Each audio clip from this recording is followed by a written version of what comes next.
இந்த நாளிலே அப்போஸ்தலருடைய உபதேசத்தில் ஒரு பாடத்தை நான் உங்களுக்கு பேச விரும்புகிறேன். இதுவரைக்கும் 34 பாடங்கள் பார்த்திருக்கிறோம். சில பாடங்களை பல வாரங்களாக பார்த்தோம். ஆனால் இன்னைக்கு 35வது பாடம். இது என்னன்னு கேட்டீங்கன்னா, இது ரொம்ப முக்கியத்துவம் வாய்ந்த ஒன்று.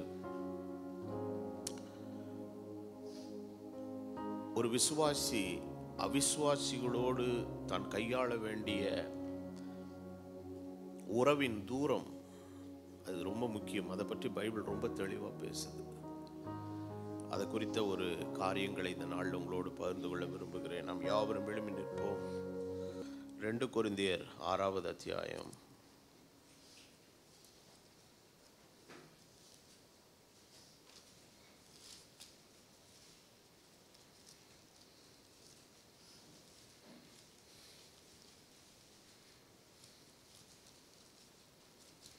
கொரிந்தியர் 6வது அத்தியாயத்தின்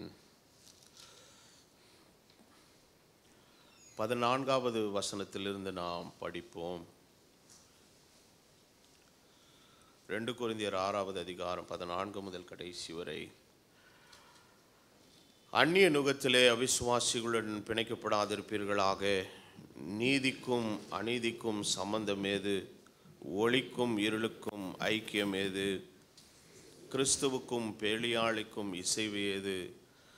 அவிசுவாசியுடனே விசுவாசிக்கு பங்கு ஏது? தேவனுடைய ஆலயத்துக்கும் விக்கிரகங்களுக்கும் சம்பந்தம் ஏது? நான் அவர்களுக்குள்ளே வாசம் பண்ணி அவர்களுக்குள்ளே உலாவி அவர்கள் தேவனாயிருப்பேன், அவர்கள் என் ஜனங்களாய் இருப்பார்கள் என்று தேவன் சொன்னபடி நீங்கள் ஜீவனுள்ள தேவனுடைய ஆலயமாய் இருக்கிறீர்களே.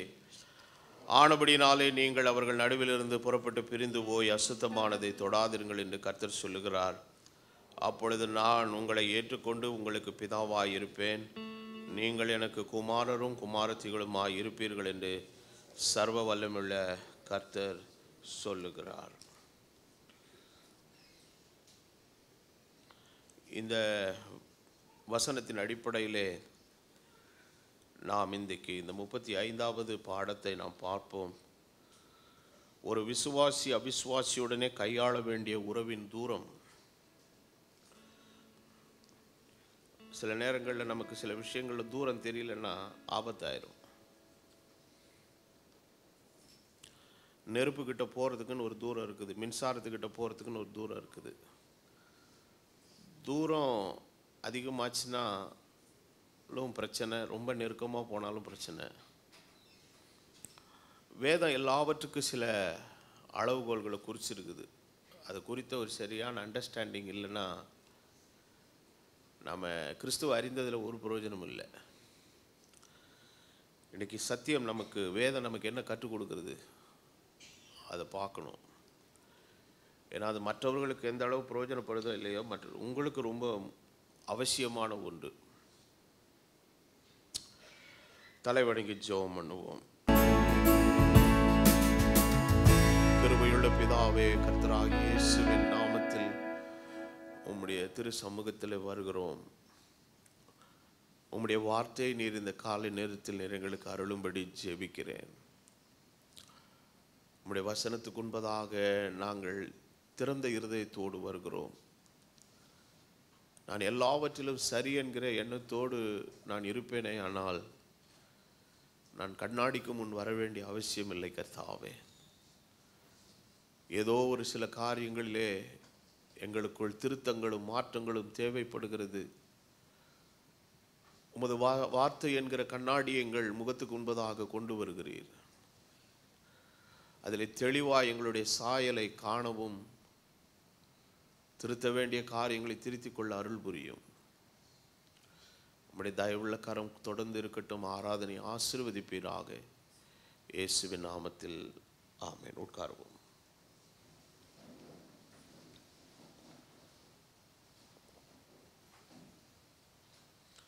நாம் வாசித்த இந்த வேத வசனத்தில்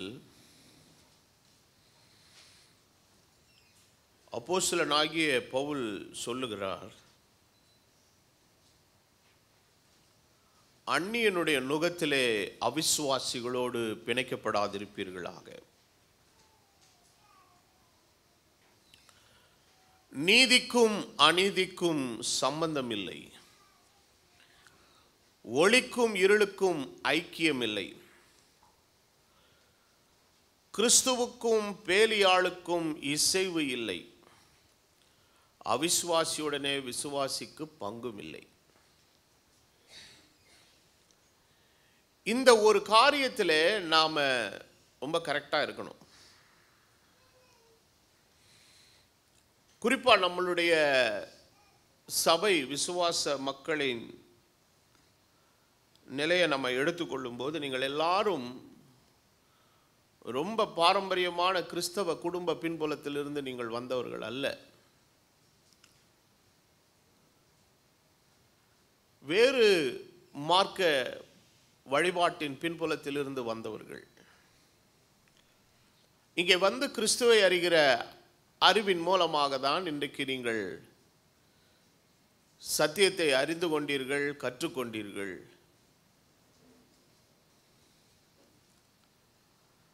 ஆனால் இந்த இடத்திலே நீங்கள் வந்ததின் மூலமாய் ஆண்டவர் தருகிறதான அந்த ஜீவனுள்ள வார்த்தை உங்களுக்குள்ளே ஒரு மாற்றத்தை அது உண்டாக்குகிற ஒரு வேலையை அது செய்கிறது. ஆண்டவருடைய வேதம் இந்த ரெண்டு காரியங்களை, அவிசுவாசியும் விசுவாசி குறித்து பேசுகிறது. முதல்ல அவிசுவாசி என்றால் யார்? யாரை வேதம் மீன் பண்ணுகிறது? உலகத்தில் இருக்கிற ஒட்டுமொத்த கூட்டத்தை பிரிச்சிட்டோம்னா ரெண்டா பிரிச்சிடலாம். ஒரு கூட்டம் அவிசுவாசிகள், இன்னொரு கூட்டம் விசுவாசிகள். இப்போ இவங்களை எப்படி நீங்க ரெண்டா பிரிப்பீங்க? எதை வச்சு நீங்க பிரிப்பீங்க? அப்போ ஒருவன் அவிசுவாசி என்பதற்கு என்ன டெஃபினிஷன் பைபிள் என்ன கொடுக்கிறது? முதல்ல அவிசுவாசி யார் என்று அறிந்து கொள்ளணும்னா முதல்ல விசுவாசி யாருங்கிறது தெரியணும் நமக்கு. If you know the definition who is the believer, then you can easily understand who is the unbeliever. இதற்கு 3 மேற்கோள்களை வசனத்தின் ஆதாரத்திலிருந்து எடுத்து காண்பிக்கிறேன். ஒரு பாரம்பரியமாய் கிறிஸ்தவ நிலையில் இருக்கிறவன், இப்போ நாம சில நேரங்களில் நினைக்கலாம், பிரதர் வந்து நான் கிறிஸ்டியன்ஸை மீன் பண்ணி பேசுகிறாரு அப்படின்னு நினைக்கலாம். நான் சொல்லுகிறேன், அவிசுவாசி என்கிற கூட்டத்துக்குள்ளே ஜேம்ஸ், ஜேக்கப் எல்லாருமே இருக்கிறார்கள்.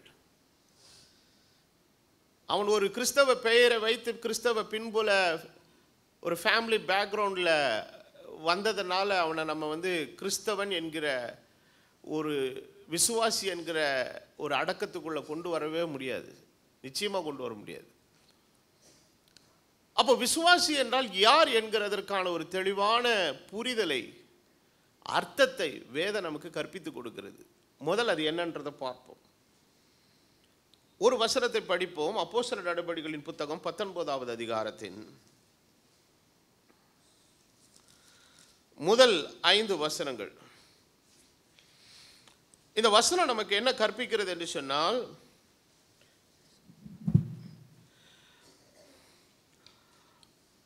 அப்பல்லோ என்பவன் கொரிந்து பட்டணத்திலே இருக்கையில் பவுல் மேடான தேசங்களின் வழியாய் போய் எபேசுவுக்கு வந்தான். அங்கே சில சீஷரை கண்டு, நீங்கள் விசுவாசிகள் ஆனபோது, என்ன ஆனபோது? அப்போ விசுவாசிகள் ஆகிறதற்கு முன்னால விசுவாசிகள் ஆகாதவர்களாய் இருந்தார்கள். அப்போ விசுவாசிகள் ஆன பின்பு அப்படின்னா அதுக்கு முன்னால் அவன் என்னவா இருந்திருக்கிறான்? அவிசுவாசியா இருந்திருக்கிறான். பரிசுத்தாவியை பெற்றீர்களா என்று கேட்டான். அதற்கு அவர்கள் பரிசுத்தாவி உண்டென்று நாங்கள் என்னவே செய்யவில்லை, கேள்விப்படவில்லை. அப்பொழுது அவன், அப்படியானால் நீங்கள் எந்த ஞானஸ்நானம் பெற்றீர்கள் என்றான். அதற்கு அவர்கள் யோவான் கொடுத்த ஞானஸ்நானம் பெற்றோம் என்றார்கள். அப்பொழுது பவுல், யோவான் தனக்கு பின் வருகிறவராகிய, இந்த வசனம் ரொம்ப முக்கியமானது. அப்பொழுது பவுல் யோவான் தனக்கு பின் வருகிறவராகிய கிறிஸ்து இயேசுவில் விசுவாசமாய் இருக்க வேண்டும் என்று ஜனங்களுக்கு சொல்லி மனம் திரும்புதலுக்கு ஏற்ற ஞானஸ்நானத்தை கொடுத்தான்.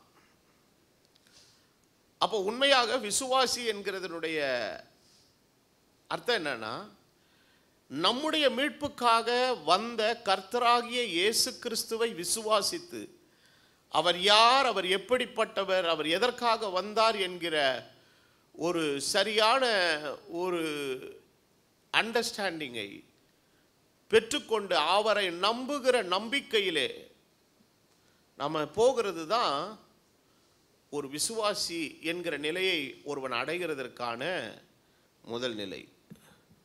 சும்மா பெயர் கிறிஸ்தவங்களும் அப்படி வந்துட்டு இயேசுக்கும் அவனுக்கு என்னவே கிடையாதுங்க, சம்பந்தமே கிடையாது. சில இந்த பாரம்பரிய நிலையில் வந்த கிறிஸ்தவர்கள் எல்லாம் நீங்கள் வந்து ஆண்டவரை ஏற்றுக்கோனா எனக்கு சொல்கிறியான்னு எகிற வந்துருக்கான் நம்மளை. நாங்கள் பார்க்காத கோயிலா, நாங்கள் பார்க்காத கிறிஸ்தவ வாழ்க்கையா, எங்கள் தாத்தா கோபுரம் கட்டினாராக்கும், எங்கள் சித்தப்பா வந்து டியூப் லைட் வாங்கி கொடுத்தாராக்கும், எங்கள் பெரியப்பன் வந்து ஃபேன் வாங்கி போட்டா, நீ என்னன்னா போட்டுக்க ராஜா, உனக்கும் கிறிஸ்துவுக்கும் என்ன தொடர்பு அப்படின்னு கேட்டால் தெரியாது. இந்த மாதிரி ஒரு விதமான த ப்ரைட் ஆஃப் ரிலிஜியன் இந்த யூதர்களுக்குள்ளே கிறிஸ்துவை அறிகிற வேண்டிய அந்த சரியான புரிதலுக்குள்ள அவங்க வராததுக்கு காரணம் அந்த பாரம்பரியம் என்கிற ஒரு பெருமை. அதை இன்னும் கொஞ்சம் ஒரு மாதிரி சொல்லணும்னா கூட திமிர்னு கூட சொல்லலாம். எங்களுக்கு தெரியாததா, நாங்கள் காணாத மோசேயா, நாங்கள் அறிந்து கொள்ளாத விருத்த சேதனமா, எங்களுக்கு தெரியாத நியாயப்பிரமாணமா, எங்களுக்கு எல்லாம் தெரியும். ஆனால் இஸ்ரவேலுக்கும் இஸ்ரவேலின் காணியாட்சிக்கும் புறம்பாய் இருக்கிற மனுஷெல்லாம் வந்த உடனே கப்புன்னு பிடிச்சிக்கிட்டான். கிரேக்கர்கள் இயேசுவை காண வந்தார்கள், விசுவாசித்தார்கள். ஒரு சமாரியா ஸ்திரீ வந்து அவரிடத்தில் பேசின அந்த ஒரு சில க்ஷண பொழுதின் உரையாடலிலே அவர் யார் என்பதை அறிந்து கொண்டாள். இந்த ஒரு அண்டர்ஸ்டாண்டிங் இன்னைக்கு நமக்கு தேவை. ஆனால் இந்த பாரம்பரியத்தினுடைய அந்த பெருமையிலே த ப்ரைட் ஆஃப் ஆர்த்தடாக்ஸி என்று சொல்லுவார்கள், இது வந்து பவுலுக்குள்ள ரொம்ப மண்டைக்கு ஏறி இருந்தது.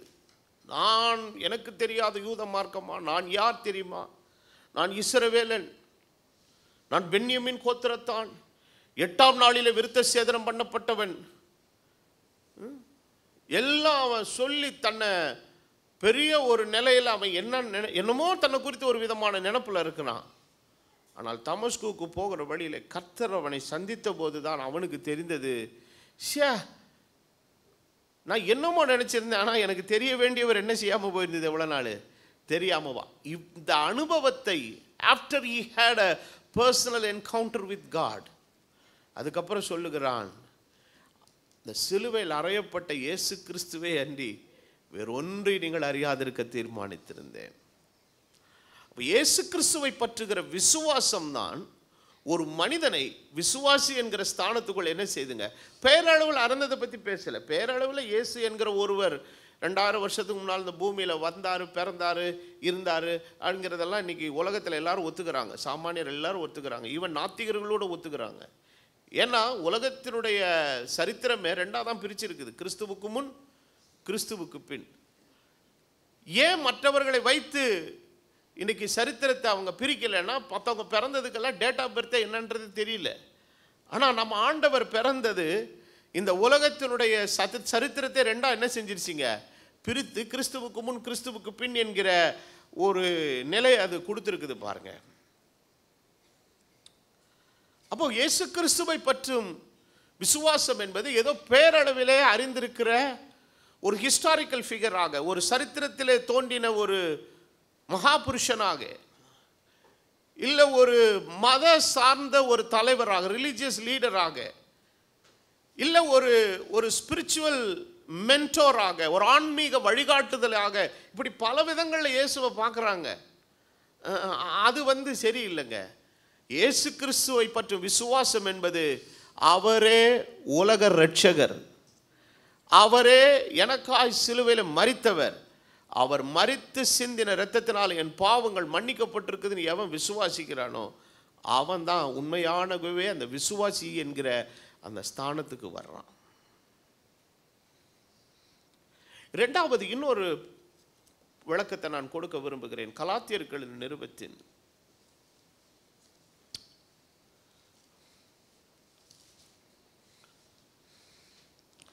2வது அதிகாரத்தின் 15வது வசனம். இதிலே அப்போஸ்தலனாகிய பவுல் என்ன சொல்லுகிறார்னா, புறஜாதியாரில் பிறந்த பாவிகளாயிராமல் சுபாவத்தின்படி யூதராயிருக்கிற நாமும் இயேசு கிறிஸ்துவை பற்றி விசுவாசத்தினாலே அன்றி நியாயப்பிரமாணத்தின் கிரியைகளினாலே மனுஷன் நீதிமானாக்கப்படுகிறதில்லை என்று அறிந்து, நியாயப்பிரமாணத்தின் கிரியைகளினாலே அல்ல, கிறிஸ்துவை பற்றும் விசுவாசத்தினாலே நீதிமான்கள் ஆக்கப்பட்டு கிறிஸ்து இயேசுவின் மேல் எப்படி இருக்கிறோம்? விசுவாசிகளாய் இருக்கிறோம். அப்ப விசுவாசிகளாய் இருக்கிறதுக்கு கண்டுதான் விசுவாசிகள் ஆகணுங்கிற அவசியம் இல்லை. ஆண்டவர் சொன்னார், கண்டு விசுவாசிக்கிறவன் பாக்கியவான் தான், ஆனால் காணாமல் விசுவாசிக்கிறவர்கள் அதிக பாக்கியவான்கள். உண்மையிலே நாமெல்லாம் யாரை கண்டதில்லைங்க, இயேசுவை கண்டதில்லை. அப்போ காணாத அவரை எப்படி நாம் உறுதியாக நம்புகிறோம் என்று சொன்னால், வேத வாக்கியங்கள் அவரை குறித்து சாட்சி கொடுக்கிறது. இயேசு சொன்னார், வேத வாக்கியங்களை ஆராய்ந்து பாருங்கள், அவைகளால் உங்களுக்கு நித்திய ஜீவன் உண்டு என்று எண்ணுகிறீர்களே, என்னை குறித்து அது என்ன கொடுக்குதுங்க? அப்போ இந்த புத்தகத்தை தேடும் பொழுது வேற எந்த ஆழ்தத்துவத்தை அல்ல, கிறிஸ்து என்கிற ஆழ்தத்துவத்தை ஆதியாகமம் முதல் அத்தியாயத்திலிருந்தே நம்ம என்ன செய்யலாங்க, பார்க்கலாம். உன் வித்துக்கும் அவள் வித்துக்கும் என்ன உண்டாக்குவேன்? பகை உண்டாக்குவேன். அவர் உன் தலை என்ன செய்வார்? அப்ப மெசியாவை குறித்த ஒரு வெளிப்பாடு ஆதியாகமத்தின் புத்தகத்திலிருந்தே அது வந்து கொண்டிருக்கிறது. அது வெளிப்படுத்துகிற விசேஷம் கடைசி வரைக்கும் இருக்கிறது. இந்த வேதத்தினுடைய ஒவ்வொரு பக்கங்களிலேயும், in every page of the Bible you can see Christ. இன்னைக்கு கிறிஸ்துவை காணாம வேற யாரையோ பார்க்கணும்னு சில பேர் ட்ரை பண்ணிட்டே இருக்கிறாங்க. அந்த கும்பல்களுக்கு ஒன்று தங்களை ஏதாவது இருக்கிற, நம்ம எங்கேயாவது இருக்கிறோமா பைபிளில் அப்படின்னு கண்டுபிடிக்கணும். நான் சொல்லுவேன், நாம் எல்லாரும் பைபிளில் இருக்கிறோம். நாம் எல்லாரும் பாவிகளாக இருக்கையில் கிறிஸ்து நமக்காக மரித்தார். நம்ம எல்லாரும் இன்க்ளூசிவாக சேர்த்து ஒரே வார்த்தையில் எழுதியிருக்கிறது பைபிள். ஆனால் இந்த வேதத்தில் அவர் யார் என்கிறத பற்றி ரொம்ப அழகாக எழுதியிருக்குது பாருங்க. அப்போ இந்த வேத வாக்கியங்கள் மூலமாக அடைகிற விசுவாசம் தான். We didn't find Christ in any philosophy or any historical book, but we find it from the Holy Scriptures, because every scripture is written by the Holy Ghost. ஒரு தத்துவார்த்த புஸ்தகங்களில் இருந்து அல்ல, உள்ள ஒரு சரித்திர புஸ்தகத்தில் இருந்து அல்ல. கிறிஸ்துவை எப்படி நாம் அறிந்து கொண்டோம் என்னால் இந்த பரிசுத்த வேத எழுத்துக்களின் மூலமாக அறிந்து கொண்டோம். காரணம், இந்த பரிசுத்த வேத எழுத்துக்கள் எல்லாம் பரிசுத்த ஆவியானவரால் எழுதப்பட்டது. God is writing his own book. இது பைபிள் இஸ் an autobiography தான். ஏன்னா பயோகிராஃபிங்கிறது வேற. யாராவது ஒருத்தர் வாழ்ந்து செத்து போனதுக்கப்புறம் அவங்கள பற்றி இன்னொருத்தங்க யாராவது என்ன செய்வாங்க, புஸ்தகம் எழுதுவாங்க. ஆனால் ஆண்டவருக்கு ஒருத்தனும் பயோகிராஃபி எழுத முடியாது. காரணம், அவர் நேற்றும் என்றும் என்றும் மாறாதவர் மாத்திரமல்ல, அவர் மரித்தாலும் சதா காலங்களில் உயிரோடு இருக்கிறவர். அவர் எழுதினார்னா அவர் ஆட்டோபயோகிராஃபி ஒன்று தான் எழுத முடியும். அப்போ அவர் தன்னை பற்றி அவர் எழுதியிருக்கிறார் பைபிளில். அதை விட வேற சிறந்த சாட்சி வேற என்ன வேணும் நமக்கு? ஆக வேதம் நமக்கு அழகாக சொல்லுகிறது, விசுவாசம் கேள்வினாலே வரும், கேள்வி கர்த்தருடைய வார்த்தையிலிருந்து வரும். இன்னைக்கு எத்தனையோ பேர் இயேசு கிறிஸ்துவை ஏற்றுக்கொண்டவர்கள் வாழ்க்கையில் எப்படி ஏற்றுக்கொண்டார்கள்? இந்த பரிசுத்த வேதாகம் அவர்கள் கையில் கிடைக்கும் போது அதில் உள்ள வேதம் கிறிஸ்துவை அவர்களுக்கு காண்பித்து கொடுத்தது. அதனால தான் this Bible has a great value. இதற்கு சிறந்த மதிப்பு ஒன்று உண்டு. கிதியோன் சங்கத்தார் இன்னைக்கு செய்யக்கூடிய ஊழியத்தில் அவங்க வேற எதுவுமே பண்றதில்லை. வெறும் பைபிளை பிரிண்ட் பண்ணி இலவசமாக போய் பள்ளிகளிலே, கல்லூரிகளிலே, அலுவலகங்களிலே, காவல்துறை அலுவலகங்கள் எல்லாம் கொடுக்காத இடமே கிடையாது. கைதிகளுக்கு எல்லாருக்கும் கொடுக்குறாங்க. அவங்க செய்கிற ஊழியத்துக்கு பின்னால எந்த விதமான லாபகரமான நோக்கங்கள் இல்லை. எத்தனையோ நல்ல நல்ல மிஷனரி இயக்க ஸ்தாபனங்கள் எல்லாம் ஆரம்பிக்கப்பட்ட நோக்கங்கள் நல்லவர்களால் நல்ல நோக்கத்திற்காக ஆரம்பிக்கப்பட்டது. ஆனால் பின்னாடி போன காலங்கள் கடந்து போகும்போது இட் பிகம்ஸ் வெரி கமர்ஷியலிசம். ஆனால் அவர்கள் செய்யக்கூடிய அந்த ஊழியத்தில் சிறப்பாக அவங்க செய்கிறாங்க பாருங்க. அவங்க அந்த மூலமாய் யார் யாரோ கைதிகள், சிறைச்சாலையில் இருக்கிற கைதிகள், பெரிய பெரிய மனிதர்கள், உலகத்திலே சாமானியமாக எண்ணப்பட்ட மனிதர்கள், எல்லா தரப்பு மக்களையும் அந்த வேதம் ஒரு கணப்பொழுதில் மாற்றியது. காரணம், இந்த வார்த்தைக்குள் தேவனுடைய வல்லமை இருக்கிறது. இயேசு கிறிஸ்துவை பற்றுகிற மெய்யான விசுவாசம்தான் நீங்கள் விசுவாசி என்பதற்கு என்னதுங்க? அடையாளம். மூன்றாவது இன்னொரு வசனத்தை நான் உங்களுக்கு காண்பிக்க விரும்புகிறேன். The evidence number 3. எபேசியர்களின் நிருபம் 1வது அதிகாரத்தின் 13வது வசனம்.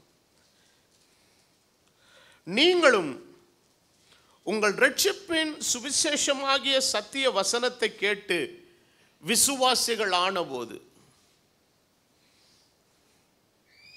அப்போ நீங்க எப்ப விசுவாசிகள் ஆனீர்கள்? இரட்சிப்பின் சுவிசேஷமாகிய சத்திய வசனம். அப்போ ஏன் இதுக்கு சத்திய வசனம் பேர் வச்சிருக்குது? சினிமா வசனம் வேற, நாம வீட்டில் சில நேரங்களில் பேசுவோம் பாருங்க வசனம், அதெல்லாம் வேற. அந்த வசனத்தில் சத்தியமே கிடையாது. ஆனால் இது ஃபுல்லாக சத்திய வசனம். ஏனென்றால் இது சத்தியவரனிடத்திலிருந்து வருகிற வார்த்தை. அவர் சொல்லுகிறார், நானே வழி சத்தியமும் ஜீவனுமாய் இருக்கிறேன். அப்போ சத்தியவான் எவனும் அவருடைய சத்தத்தை என்ன பண்றான்? கேட்கிறான். காரணம், அவரிடத்திலிருந்து வர்றது வார்த்தைகள் எல்லாம் சத்தியமானவைகளாக இருக்கிறது, உண்மையானவைகளாக இருக்கிறது. அப்போ இதை கேட்கும் போது நாம இந்த வசனத்தை கேட்டு என்ன ஆகிறோம்? விசுவாசிகள் ஆகிறோம். அப்போ தேவனுடைய வசனத்தை கேட்க கேட்க உங்களுக்கு விசுவாசம் பேசுகிற பாஸ்டர் மீதோ ஊழியக்காரர் மீதோ வரக்கூடாது. யாரை பற்றி பேசுகிறோமோ அவர் மீது உங்களுக்கு என்ன செய்யணுங்க? வரணும். அதுதான் சரியான பிரசங்கம். Every preaching and teaching must bring and focus Christ.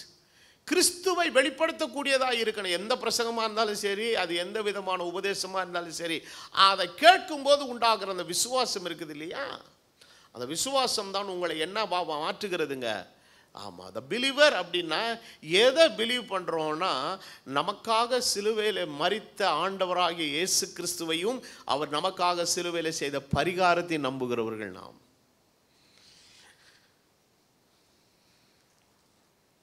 இப்போ இந்த விசுவாசம் எவரிடத்தில் இல்லையோ, இப்போ புரிஞ்சிச்சா? அப்போ பிலீவருக்கு டெஃபினிஷன் தெரிஞ்சாவே அன்பிலீவருக்கு டெஃபினிஷன் கண்டுபிடிக்க ரொம்ப ஈஸி. அப்போ இயேசு கிறிஸ்துவை குறித்த ஒரு அறிவு, இயேசு கிறிஸ்துவை குறித்த ஒரு கேள்விப்படுதல், இயேசு கிறிஸ்துவை யார் என்று அறிந்து கொள்ளுகிற அறிவின் மூலமாய் அவரை மீது அவனுக்கு என்ன உண்டாகுதுங்க? விசுவாசம் உண்டாகிறது. அந்த விசுவாசத்தின் அடிப்படையிலே அவன் ஆண்டவரிடத்தில் வந்து தன் பாவங்கள் மன்னிக்கப்படுவதற்கும் ஒரு மனம் திரும்புதலையும் நித்திய ஜீவனை பெற்றுக்கொள்வதற்கான வழியை அவர் மூலமாக கேட்டு பெற்றுக்கொள்கிறான்.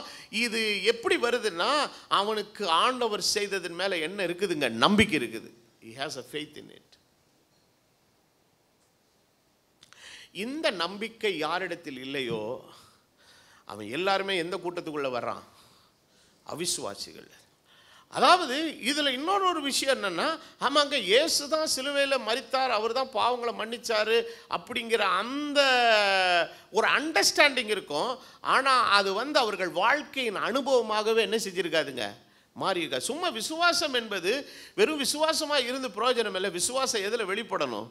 கிரியையில். அப்போ அது நம்முடைய வாழ்க்கையினுடைய அனுபவமாய் மாற விட. Every faith must become an experience in our life. அது நம்முடைய வாழ்க்கையினுடைய ஒரு அனுபவமாக அது என்ன செய்யணுங்க?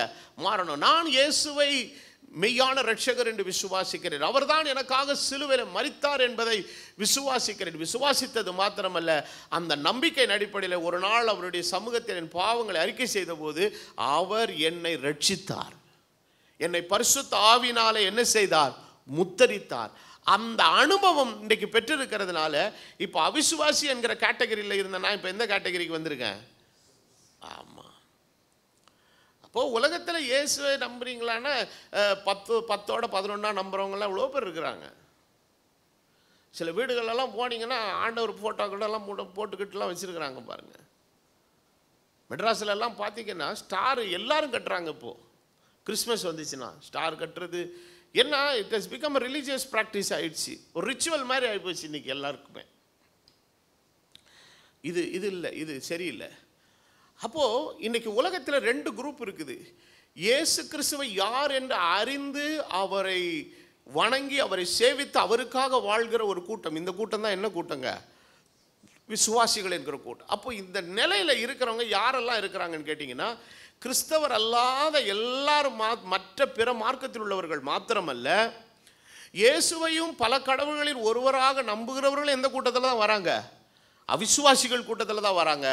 இதையெல்லாம் தாண்டி பரம்பரையாய் தன்னை கிறிஸ்தவன் என்று சொல்லிக் கொள்ளுகிறவர்களிலேயும் கிறிஸ்துவை பற்றும் அறிவை அடைந்து அவரோடு ஒரு சரியான ஒரு ரட்சிப்பின் அனுபவம், ஒரு மறுபிறப்பின் அனுபவம் இல்லாதவனும் கூட, அவன் ஜேம்ஸாக இருந்தாலும் பீட்டராக இருந்தாலும் அவன் எந்த கிறிஸ்தவ பெயரை உடையவனாக இருந்தாலும், எத்தனை தலைமுறையாக ஒரு குடும்பத்தில் கிறிஸ்தவ பின்புலத்தில் உள்ளவனாக இருந்தாலும் அவனும் எந்த கேட்டகரியில் தான் இருக்கிறான்? அவிசுவாசி. நம்ம பொதுவாக நம்மளுடைய இயல்பு என்னன்னு கேட்டிங்கன்னா, ஏதோ ஒரு இடத்துக்கு ஒரு ஆஃபீஸுக்கு போன உடனே நீங்கள் கேட்பீங்க, கேட்ட உடனே என்ன தெரியுமா சொல்லுவோம்?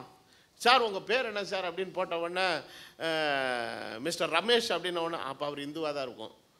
அதில் யாராவது ஒருத்தன் காட்வின்னு போட்டுதான், அவர் கிறிஸ்டினுங்க அந்த ஆஃபீஸர், அவன் 1ஆம் நம்பர் டூபாவராக இருப்பான்.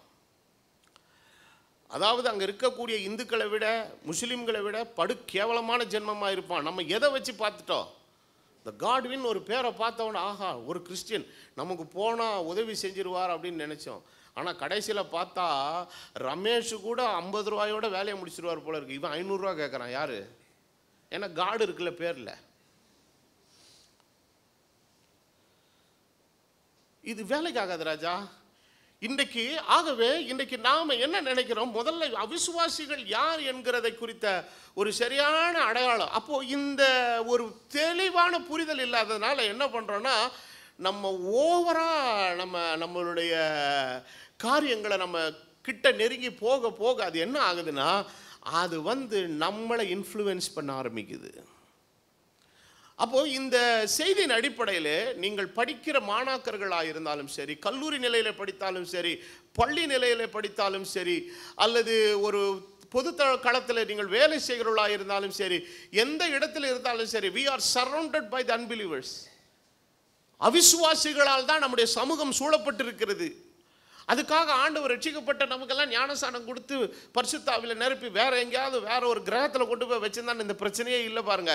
ஆனால் இந்த உலகத்திலே இவர்கள் மத்தியிலே இந்த கூட்டத்துக்குள்ளே இந்த கும்பலுக்குள்ளே தான் நம்ம என்ன செய்ய வேண்டியது இருக்குதுங்க? வாழ வேண்டியது இருக்குது. இதில் இன்னொரு விஷயம் என்னவென்றால், நம்முடைய வாழ்க்கையோடு இணைக்கப்பட்டிருக்கிற மற்ற உறவுகள்,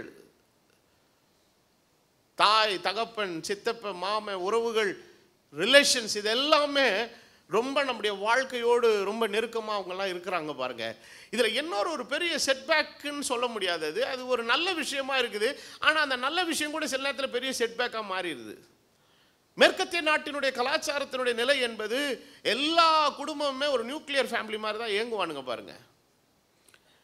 நான் மேற்கத்திய நாடுகளுக்கு பயணம் பண்ணும்போது அப்பா அம்மா பையன் பையனுடைய ஒய்ஃப் எல்லாம் வந்தாலும் கூட அவங்க அப்பாவும் அம்மாவும் ஹோட்டலில் சாப்பிட்டு தனி பில்லு கொடுக்குறாங்க, பையனும் பையனுடைய ஒய்ஃபு சாப்பிட்டு தனி பில்லு கொடுக்குறாங்க. நம்ம ஊரில் அப்படிலாம் செய்வோமா நான் நமக்கு தெரியாது. காரணம் அவங்களுடைய வாழ்க்கை முறை அப்படி தான் இருக்குது.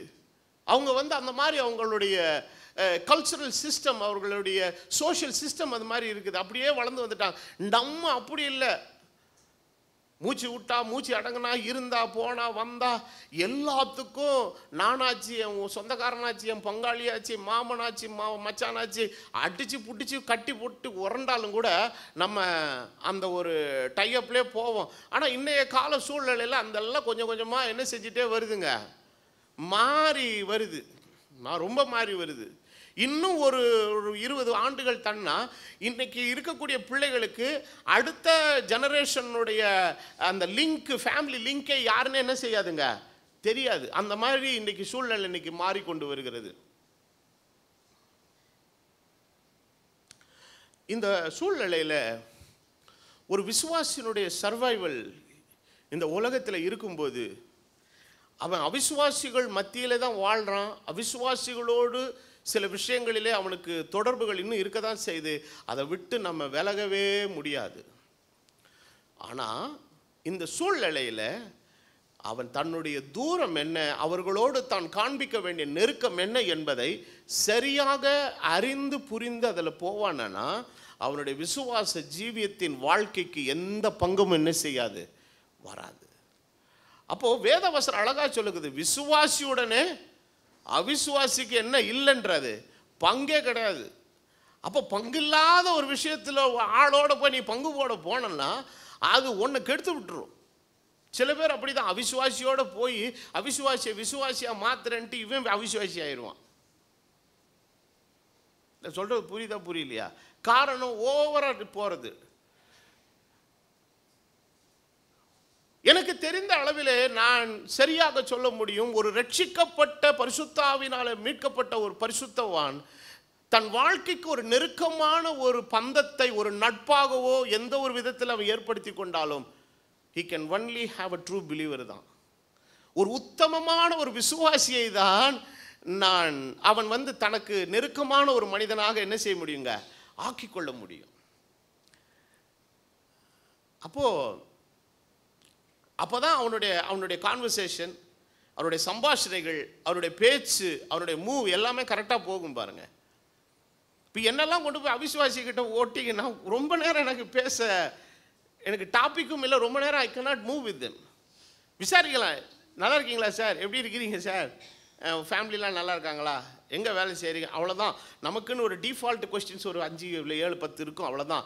ஆனால் ஒரு ரட்சிக்கப்பட்ட மனுஷனோடு, தேவனுடைய மனுஷனோடு, கர்த்தரோடு சஞ்சரிக்கிற ஒரு மனுஷனோடு, தேவனுடைய வார்த்தையோடு லைத்திருக்கிற ஒரு மனுஷனோடு நம்ம உட்காந்தானா அது டைம் போகிறதே தெரியாது. மணிக்கணக்காக பேசலாம். எதை பற்றி பேசலாம்?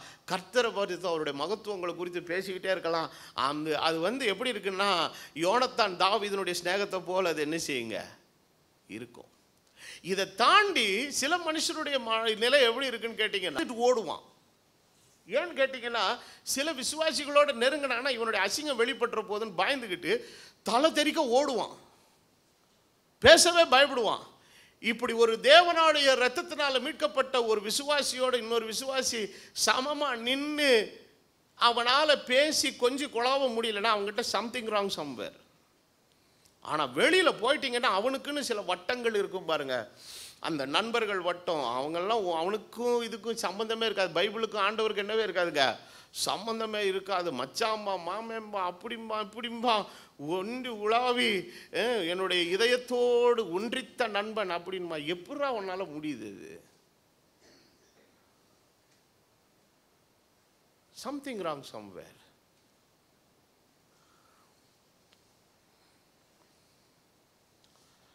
ஆண்டவர் இந்த எச்சரிக்கை இஸ்ரவேல் ஜனங்களுக்கு கொடுத்தார். You have to keep your distance with unbelievers. இஸ்ரவேல் ஜனங்களை கர்த்தர் எகிப்திலிருந்து மீட்கிறதுக்கு முன்னால் 430 வருஷம் விட்டுட்டார். சேர்னா ஏன்னா அவன் போய் எங்கன்னா பண்ணிக்கிட்டான், உள்ளே மாட்டிக்கிட்டான். என்னவா மாட்டிக்கிட்டான்? அடிமைகளாக மாட்டிக்கிட்டான். அவனை ஒன்றுமே பண்ணலை, ஆண்டவர் விட்டுட்டார். ஆனால் ஒரு நாள் கர்த்தர் அவர்களை ஓங்கிய புயத்தை கொண்டு பலத்த கரத்தை கொண்டு மீட்டு வெளியில் கொண்டு வந்ததுக்கப்புறம் ஆண்டவர் அவர்களை வனாந்திரத்தில் நடத்தி கானான் தேசத்தில் கொண்டு போய் யோசுவா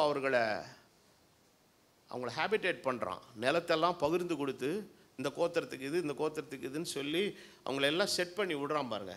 அப்போது ஆண்டவர் ஒரு காரியத்தை செய்கிறார். என்னன்னா அந்த கானானில் ஏற்கனவே வாசமாக இருக்கிற 7 ஜாதிகளை கர்த்தர் என்ன பண்ணுறாருங்க, துரத்தி அடிக்கிறார். எமோரியர், எபூசியர், கானானியர், ஏத்தியர் எல்லாரையும் அடித்து கர்த்தர் என்ன செய்கிறாருங்க, துரத்துறார். ஏன் துரத்துனாருன்னா ஆண்டவர் ஒன்றும் அடாவடித்தனம் பண்ணுறவர் அல்ல, அது ஏற்கனவே ஆபிரகாமுக்கு கர்த்தர் வாக்குத்தத்தம் பண்ணின இடம். இதை இவன் என்ன பண்ணி வச்சிருக்கிறான், ஆக்கிரமித்து வச்சிருக்கான். ஆக்கிரமித்த இடத்த காலி பண்ணி ஆண்டவர் தம்முடைய ஜனத்துக்கு அதை என்னவா கொடுக்குறாருங்க, சொந்தமாக கொடுக்குறார். இந்த பகுதியை நம்ம யோசுவாவின் புத்தகத்தில் 23வது அதிகாரத்தில் நம்ம படிக்கணும். யோசுவாவின் சரித்திரம் 23வது அதிகாரத்தை நீங்கள் படிக்கும்போது ரொம்ப நல்லா இருக்கும் பாருங்க. என்னோட அந்த வசனங்களை ஃபாலோ பண்ணுங்க. கர்த்தர் இஸ்ரவேலை சுற்றிலும் இருந்த அவருடைய எல்லா சத்துருக்களிலாலும் யுத்தமில்லாதபடிக்கு இளைப்பாற பண்ணி அநேக நாட்கள் சென்ற பின்பு யோசுவா வயது சென்று மரித்து முதிர் வயதுள்ளவனான போது யோசுவா இஸ்ரவேலின் மூப்பரையும் தலைவரையும் நியாயாதிபதிகளை அழைப்பித்து மற்ற எல்லாரையும் அழைப்பித்து அவர்களை நோக்கி, நான் வயது சென்று முதிர் வயதுள்ளவனானேன். உங்கள் தேவனாகிய கர்த்தர் உங்களுக்கு முன்பதாக இந்த சகல ஜாதிகளுக்குள்ளே செய்த யாவை நீங்கள் கண்டீர்கள். உங்கள் தேவனாகிய கர்த்தர் தாமே உங்களுக்காக என்ன பண்ணினார்? யுத்தம் பண்ணினார். பாருங்கள், யோர்தான் முதல் நான் நிர்மூலமாக்கினவைகளுக்கும் மேற்கிலுள்ள பெரிய சமுத்திரம் மட்டும் இன்னும் மீதியாக இருக்கிறவளுமான சகல ஜாதிகளின் தேசத்தையும் சீட்டு போட்டு உங்களுக்கு உங்கள் கோத்திரங்களுக்கு தக்கதாய் சுதந்திரமாக பங்கிட்டேன்.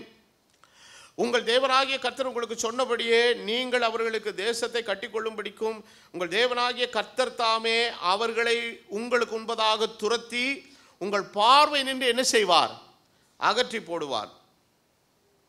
6வது வசனம்லாம் என்ன சொல்லுதுன்னா, மோசேனுடைய நியாயப்பிரமாண புஸ்தகத்தில் எழுதியிருக்கிறதை விட்டு வலதுபுறம் இடதுபுறம் விலகி போகாமல் இதையெல்லாம் கை கொள்ளவும் செய்யவும் நிர்ணயம் பண்ணி கொள்ளுங்கள்.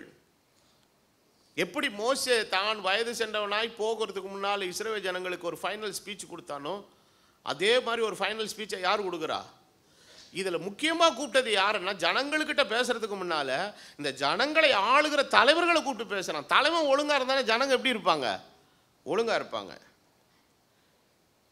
உங்களுக்குள்ளே மீதியாக இருக்கிற சகல ஜாதிகளோடு கூட கலவாமலும் அவருடைய தேவர்களின் பெயரை நினையாமலும் அவர்களை கொண்டு ஆணையிடாமலும் அவர்களை சேவியாமலும் பணிந்து கொள்ளாமலும் இருக்கும்படி எச்சரிக்கை, ஒரு பெரிய ஒரு எச்சரிக்கையை கொடுக்குறார். நீ தேவனால மீட்கப்பட்ட ஜனம், அவன் கிட்ட போனன்னா நீ எப்படி நடந்து கொள்ளணுமோ அப்படி நடந்துக்கோ. அவனோட ரொம்ப கொஞ்சிக்கிட்டு கொலாவிட்டு போனன்னு வச்சுக்கோ, கதை கந்தலாயிரும். ஒன்றை விக்கிரகங்களை சேவிக்கிற ஒரு மனுஷனா என்ன செய்வான்? தான் வழிக்கு எடுத்து கொண்டு போய் மாற்றிடுவான்.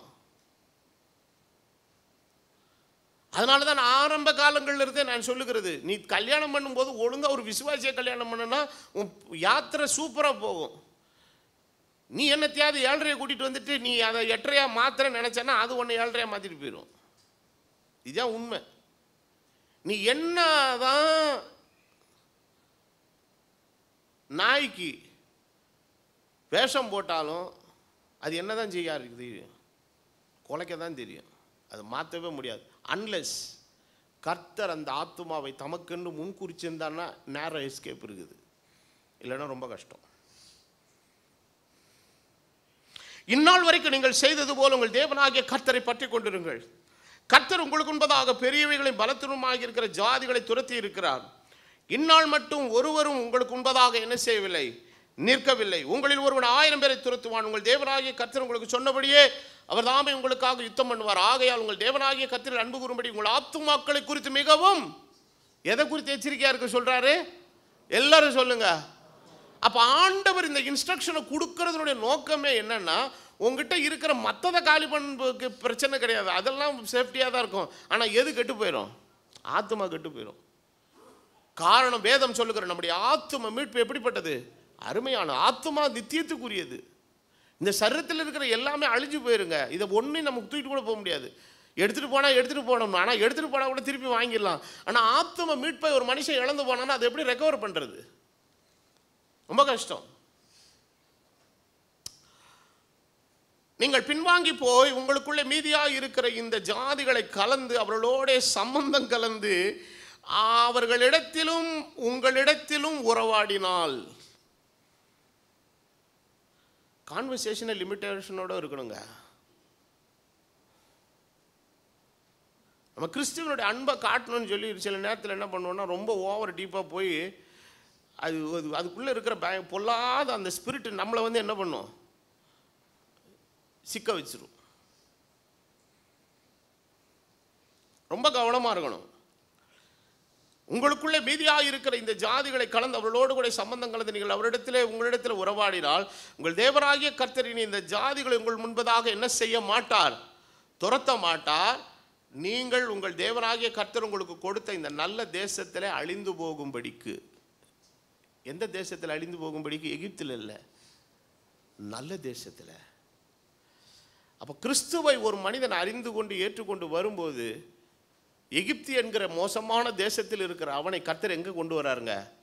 கிறிஸ்து என்கிற நல்ல தேசத்துக்குள்ளே கொண்டு வர்றார். காரணம், கர்த்தருடைய நாமம் பலத்த துருகம். நீதிமான் அதற்குள் ஓடி எப்படி இருப்பாங்க? அப்போ சுகமான ஒரு வாழ்க்கையும் வாசம் பண்ணுதலையும் கர்த்தர் கிறிஸ்துவுக்குள்ளே நமக்கு வாக்குத்தத்தம் பண்ணியிருக்கிறார். The prosperous, a blessed and glorious life is promised in Christ Jesus. கிறிஸ்துவுக்குள்ளே அபரிமிதமான ஆசீர்வதிக்கப்பட்ட பாதுகாப்பான மகிமை நிறைந்த ஒரு வாழ்வு நமக்காக வாக்குத்தத்தம் பண்ணப்பட்டிருக்கிறது. சொல்லிட்டு சொல்றாரு, நல்ல தேசத்தில் நீங்க கெட்டுறக்கூடாதுப்பா. கடைசியில் அவர்கள் உங்களுக்கு கண்ணியாக, என்னவாக? கண்ணினா என்ன? விழப்போகிற மிருகத்துக்கே தெரியாம இருக்கிற ஒரு பள்ளத்துக்கு பேர் தான் என்னது? ஆமாம், கரெக்டாக ஏதோ ஒரு இடத்துல செக்கு வச்சு உங்களை மாட்ட விட்டுருவான். அது கண்ணியாக உங்களுக்கு மாறும், சவுக்காக உங்களுக்கு இருக்கும், உங்கள் கண்ணுகளுக்கு முள்ளாக அவர்கள் இருப்பார்கள் என்பதை நிச்சயம் என்ன செய்வீர்கள்? அறிவீர்கள். சொல்றார், நான் பூலோகத்தார் போகிற வழியே போகிறேன். தேவனாகிய கர்த்தர் உங்களுக்கு சொன்ன நல்ல வார்த்தைகளில் எல்லாம் ஒரு வார்த்தை என்ன செய்யல, தவறி போகவில்லை. சொல்லிட்டு கடைசியில் முடிக்கும்போது சொல்லுகிறார், உங்கள் தேவனாகிய கர்த்தர் உங்களுக்கு கொடுத்த இந்த நல்ல தேசத்திலே உங்களை நிர்மூலமாக்கும்படி கர்த்தர் உங்கள் மேலே சகல தீமையான காரியங்களை என்ன செய்வார்? வரப்பண்ணுவார். கர்த்தருடைய கோபம் உங்கள் மேல் பற்றி எரியும். அவர் உங்களுக்கு கொடுத்த நல்ல தேசத்தில் என்ன செய்வீர்கள்? சீக்கிரத்தில் அழிந்து போவீர்கள். அப்போது கிறிஸ்து அறிந்து கொண்டது எதுக்காக? அழியறதுக்காக வந்தோம். அழிவை நோக்கி போய்கொண்டிருந்த நம்மை வாழ வைக்க தான் கிறிஸ்துவனிடத்தில் வந்தோம். கிறிஸ்து எல்லாரையும் வாழ வைக்கிறவர். அப்போ வாழ வைக்கிறதுக்குன்னு ஒரு நிலையில் நம்ம வந்துட்டோம்னா, கிறிஸ்துவோடு கூட ஒரு உடன்படிக்கை செய்து அவருக்குன்னு வாழணும்னு வந்துட்டோம்னா, நாம் அவருக்கோடு கூட இருக்கிற அந்த விஷயத்தில் ஒரு அர்ப்பணிப்பு நமக்கு தேவை.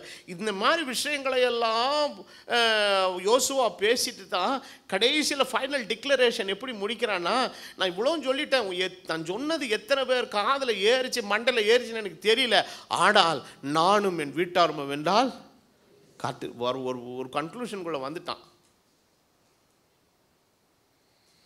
நம்ம சொல்கிறோம், இவ்வளோ கஷ்டப்பட்டு இந்த ஜனத்தை கூட்டிகிட்டு வந்தோம், எவ்வளோ சவால்கள், எவ்வளோ பிரச்சனைகள், எவ்வளோ போராட்டங்கள். யோசுவா சந்தித்ததுவால் போல கொடுமையான சூழ்நிலைகள்லாம் வேற யாருக்கும் வரல, எல்லாத்தையும் சந்திச்சான். ஆனால் எல்லாத்துலேயும் கர்த்தர் கூட இருந்து ஜெயம் கொடுத்து. காரணம், கன்சர்ன் வந்து it is not a thing only connected with Joshua and his family. இது வந்து யோசுவாவோட ஒரு குடும்பத்தோடு மாத்திரம் சம்பந்தப்பட்டது இல்லைங்க. லட்சக்கணக்கான மக்கள் என்ன செய்கிறாங்க? பின்னால் வராங்க. he is a man with a responsibility. ஒரு லீடர். அவன் ஜனங்களை, ஒரு ஒட்டுமொத்த லட்சம் மக்களை வழிநடத்தி கொண்டு போகிற வழிகாட்டுதலாக அவன் இருக்கிறான். அத்தனை பேருடைய உயிரை யார் கையில் இருக்குதுங்க? அவன் கையில் இருக்குது.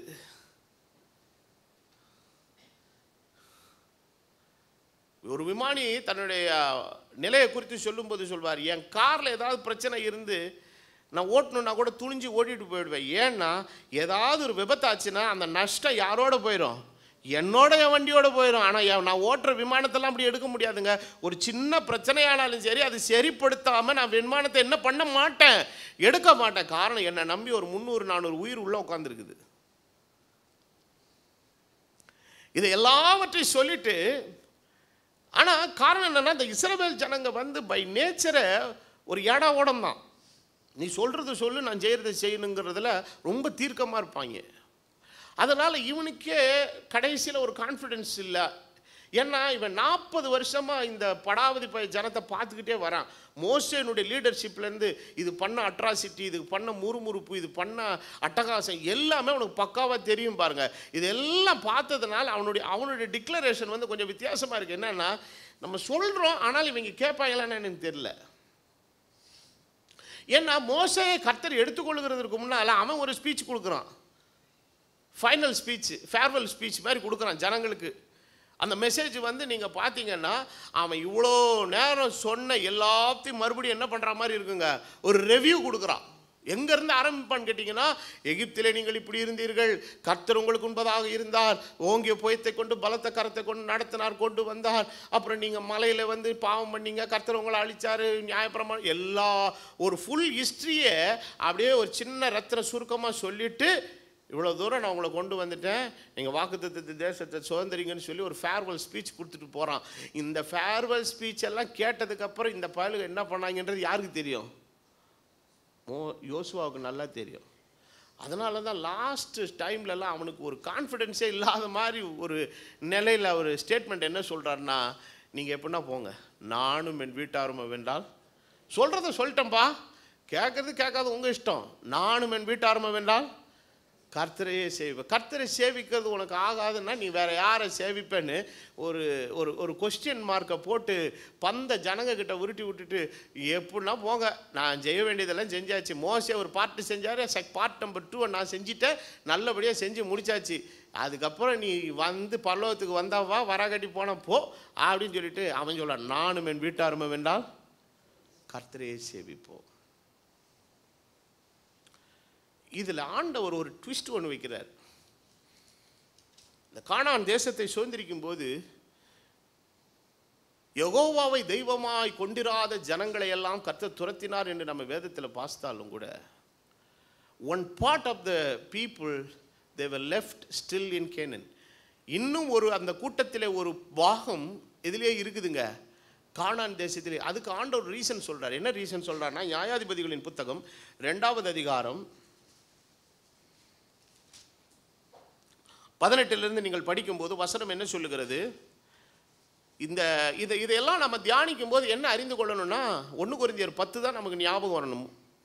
நம்ம பவுல் சொன்னவார், இவைகளெல்லாம் திருஷ்டாந்தங்களாய் அவர்களுக்கு சம்பவித்தது, முடிவு காலத்தில் இருக்கிற நமக்கு எச்சரிக்கை உண்டாகும்படி. 18 படிக்கும்போது வசனம் என்ன சொல்லுது? கர்த்தர் அவர்களுக்கு நியாயாதிபதிகளை எழும்ப பண்ணுகிற போது, கர்த்தர் நியாயாதிபதிகளோடு இருந்து இந்த நியாயாதிபதிகளின் நாட்கள் எல்லாம் அவர்கள் சத்துருக்கின் கைக்கு அவர்களை நீங்களாக்கி ரட்சித்து வருவார்.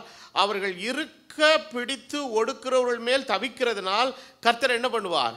மனஸ்தாபப்படுவார்.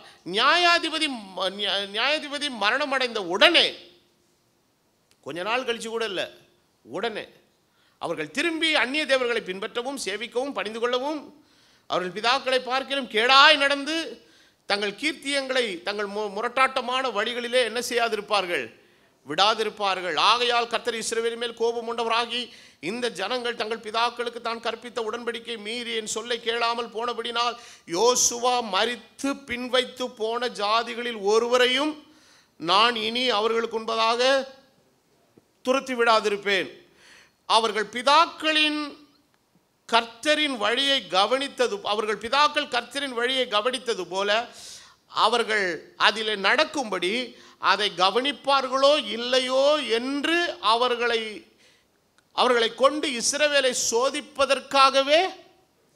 ஆமாம், அதாவது ஒரு ஜெனரேஷன் வந்து ஒழுங்காக இருந்தது போல அடுத்த ஜெனரேஷன் எப்படி இருக்கணுங்க? இந்த கானானியரோடு இந்த அந்நிய புத்திரரோடு அவிசுவாசிகளோடு கலக்காமல் ஒரு ஒழுங்காக இருக்கிறான்களான்னு ஆண்டவர் டெஸ்ட் பண்ணுறதுக்காக ஒரு குரூப்பை என்ன செஞ்சே வைக்கிறாருங்க, விட்டே வைக்கிறார். இது ஆண்டவர் செஞ்சது ரைட்டாக தப்பா? அவங்க இருந்தால் இருந்துட்டு போட்டோம். ஆனால் ஆண்டவர் இஸ்ரவேலுக்கு என்ன சொன்னார்? உன் பிள்ளைய நீ நடத்த வேண்டிய வழியில் நடத்து. அவன் எழுந்திருக்கும் போதும் படுக்கும் போதும் இதை குறித்து அவங்ககிட்ட என்ன செய், பேசு. அப்போது பிதாக்கள் ஒழுங்காக பைபிள் சொல்லி கொடுத்துருந்தானா பின்னான ஜென்ரேஷன் என்ன பண்ணாது? தப்பு பண்ணாது. முந்தைய காலகட்டங்களிலெல்லாம் பள்ளிக்கூடங்களிலும் சரி சபைகளிலும் சரி பிள்ளைகளை கூட்டிகிட்டு வந்து ஹேண்ட் ஓவர் பண்ணிடுவாங்க. சார் இவனை நல்லா ஆக்க வேணும், உங்கள் கையில் இருக்குது சார், என்ன பண்ணணுமோ பண்ணுங்க சார்னு விட்டுட்டு போவாங்க. இன்னைக்கு இருக்கிற கால சூழலை ஒன்றுமே பண்ண முடியல. பாஸ்டரே எகுறான், சண்டே ஸ்கூல் டீச்சரே எகுறான், என் பிள்ளை நீ எப்படி நீ சொல்லலாம்?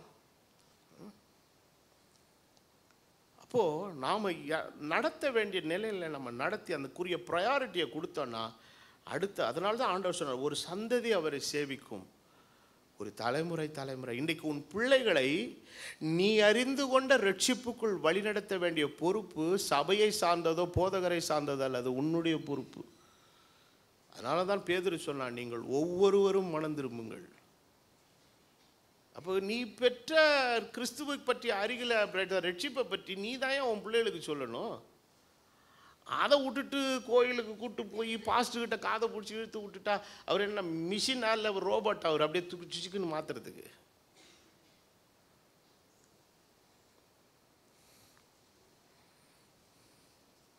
அன்னைக்கு சண்டே ஸ்கூலில் ஒரு கேள்வி கேட்டிருக்கிறாங்க பிள்ளைகளை, எத்தனை பேர் குடும்ப ஜெபம் பண்ணுறீங்க அப்படின்னு.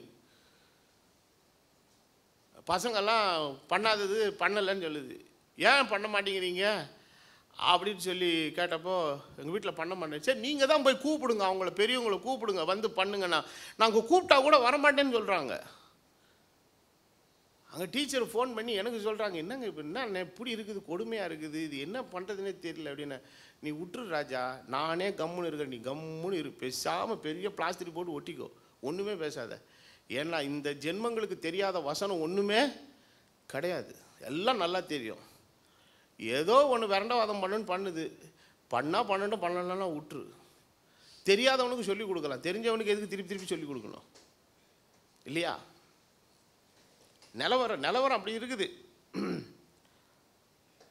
அப்போது நியாயாதிபதிகளின் காலம் அப்படித்தான். ஆண்டவர் ஒரு கூட்டத்தை விட்டு வச்சிருக்கிறாரு. ஒரு சந்ததி அவரை சேவிக்கணும்னா அந்த சந்ததியை கிறிஸ்துவுக்குள்ளே வழிநடத்த வேண்டிய ஒரு முக்கியமான ஒரு விஷயம் இருக்குது பாருங்க. அப்போது ஏன் அவிசுவாசியோட ரொம்ப நெருங்கக்கூடாது? அதாவது அதுக்காக பேசவே கூடாது. அதான் இன்னைக்கு ஆவிக்குரிய உலகத்தில் 2 எக்ஸ்ட்ரீம் இருக்குது. அவிசுவாசிகளோடு பேசாதே, அவர்கள் முகத்தை கூட பார்க்காதே, இப்படி பேசுகிற ஒரு லூசு கூப்பிட்ட இருக்குது. Bible is totally against that. ஆனால் உன்னுடைய தூரம் என்னது என்பதை தெளிவாய் வேதம் குறித்திருக்கிறது. அப்போ ஏன் அவர்களிடத்தில் உன்னுடைய தூரத்தை நீ சரியாக கவனித்து வைக்கணும் அப்படிங்கிறதுக்கு காரணத்தை வேதம் நமக்கு சொல்லுகிறது. ஒரு காரணம் என்னன்னா, 2 கொரிந்தியரின் புத்தகம் 4வது அத்தியாயம்,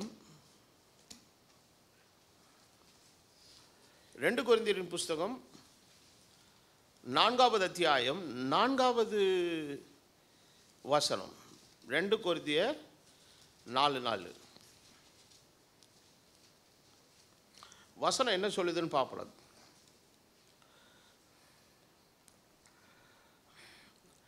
தேவனுடைய சாயலாய் இருக்கிற கிறிஸ்துவனுடைய மகிமையான சுவிசேஷத்தின் ஒளி அவிசுவாசிகளாகிய அவர்களுக்குள் பிரகாசமாய் இராதபடிக்கு இப்பிரபஞ்சத்தின் தேவனானவன் அவர்கள் மனதை என்னாக்கினான்? குருடாக்கினான். அப்போ அவங்க நீ பார்வையில் இருக்கிறான், எதில் இருக்கிறான்? இப்போ நம்ம இப்படி பேசுவோம், லாஜிக்கலாக பேசுவோம், தத்துவார்த்த ரீதியாக பேசுவோம்.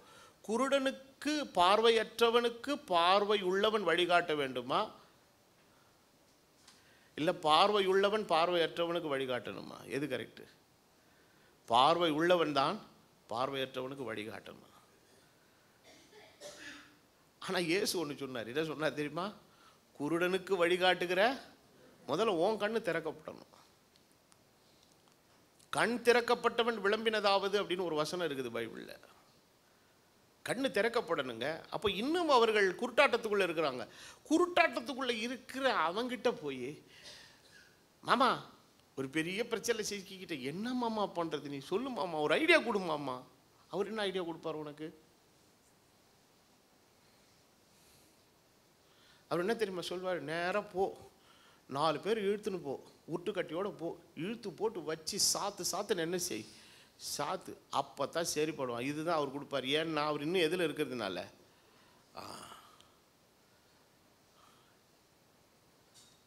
இது கண் திறக்கப்பட்டவன் கேட்டால் என்ன சொல்லுவான்? கொஞ்சம் பொறுமையாக இருப்பா. யோபின் பொறுமையை குறித்து கேள்விப்பட்டிருக்க, நீடிய பொறுமை உள்ளவர்கள் பாக்கியவான்கள்னு பைபிள் எழுதியிருக்குது.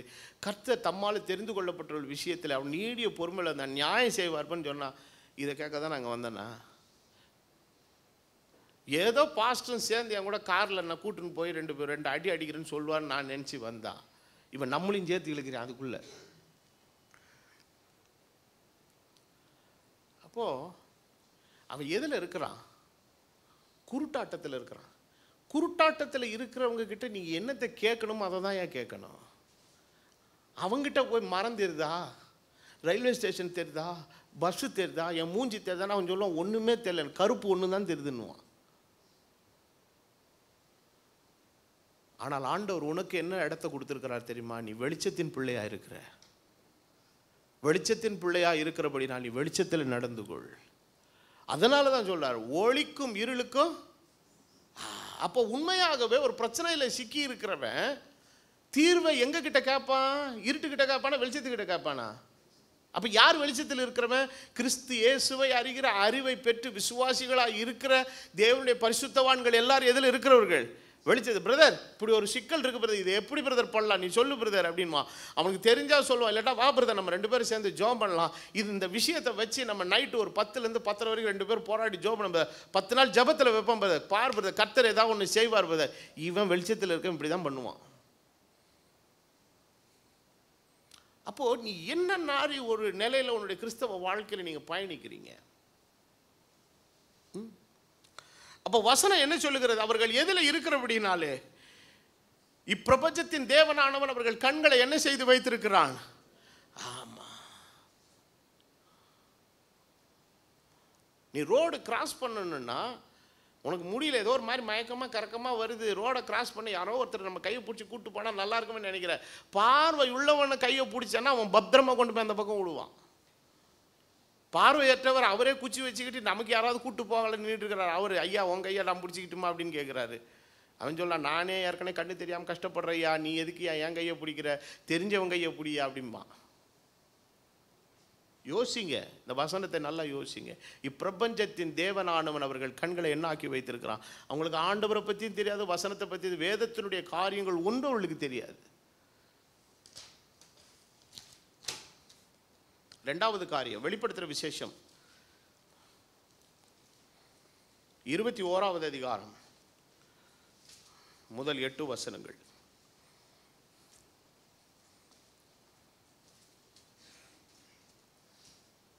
மன்னிக்கும், 8வது வசனத்தை மாத்திரம் படிப்போம்.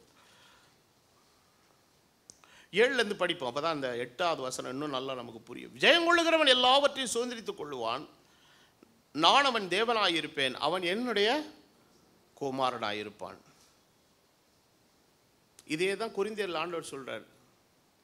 நீங்கள் அவர்கள் நடுவே இருந்து புறப்பட்டு போய் பிரிந்து போய் அசுத்தமானது என்ன செய்யாதீங்க, தொடாதீங்க. அப்பொழுது நான் உங்களை ஏற்றுக்கொண்டு நான் உங்களுக்கு தேவனாயிருப்பேன், நீங்கள் எனக்கு உங்களுக்கு பிதாவாயிருப்பேன், நீங்கள் எனக்கு என்னவா இருப்பீங்க, குமாரரும். அப்போது அழுக்குலையும் அசிங்கத்திலையும் இருட்டிலையும் இருளையும் உட்காந்துக்கிட்டு அவர் அப்பா அப்பான்னா அவர் செவி கொடுக்குறவர் இல்லை. முதல்ல அந்த இடத்த விட்டு நம்ம காலி பண்ணி வரணும். அப்போது யார் காலி பண்ணுவான்னா, நான் இங்கே இருக்கிற இடம் தப்புங்கிறதுக்காக தான் கிறிஸ்து எனக்காக சிலுவையில் மரித்தார், எனக்கு ஒரு மேன்மையான இடத்தை ஆயத்தம் பண்ணி வச்சிருக்கேன், அந்த இடத்தை நோக்கி பயணிக்கணும். சில பேருடைய வாழ்க்கை எப்படி, நான் வேதம் சொல்லுகிறது, இருமனம் உள்ளவன் தன் வழிகளில் எப்படிப்பட்டவன், நிலையாற்றவன். இங்கே ஆவிக்குரிய சபைக்கு வரும்போது எல்லாம் பிரதர் ஒன்று பிரதர்னுவான். சுத்த மைமாலக்காரன். வெளியில் போன உடனே அவனுடைய நட்பு, ஸ்நேகம், வட்டம், சுற்றம் எல்லாமே டோட்டலி டிஃப்ரெண்ட். அவன் he is totally influenced by the wrong people. He is under the wrong influence. வசனம் என்ன சொல்லுகிறது? பயப்படுகிறவர்களும் அவிசுவாசிகளும் அருவருப்பானவர்களும் கொலைபாதகரும் விபச்சாரக்காரரும் சூனியக்காரரும் விக்கிரகாராதனைக்காரரும் பொய்யர் அனைவரும் 2ஆம் மரணமாகிய அக்கினியும் கந்தகம் எரிகிற கடலில் என்ன செய்வார்கள்? அவனுக்கு ஆண்டவர் பங்கு எங்க நியமிச்சு வச்சிருக்கிறாரு? ஹலோ, அக்கினி கடல்ல. அப்போ உனக்கு அங்க என்ன சம்பந்தம் இருக்குதுங்க?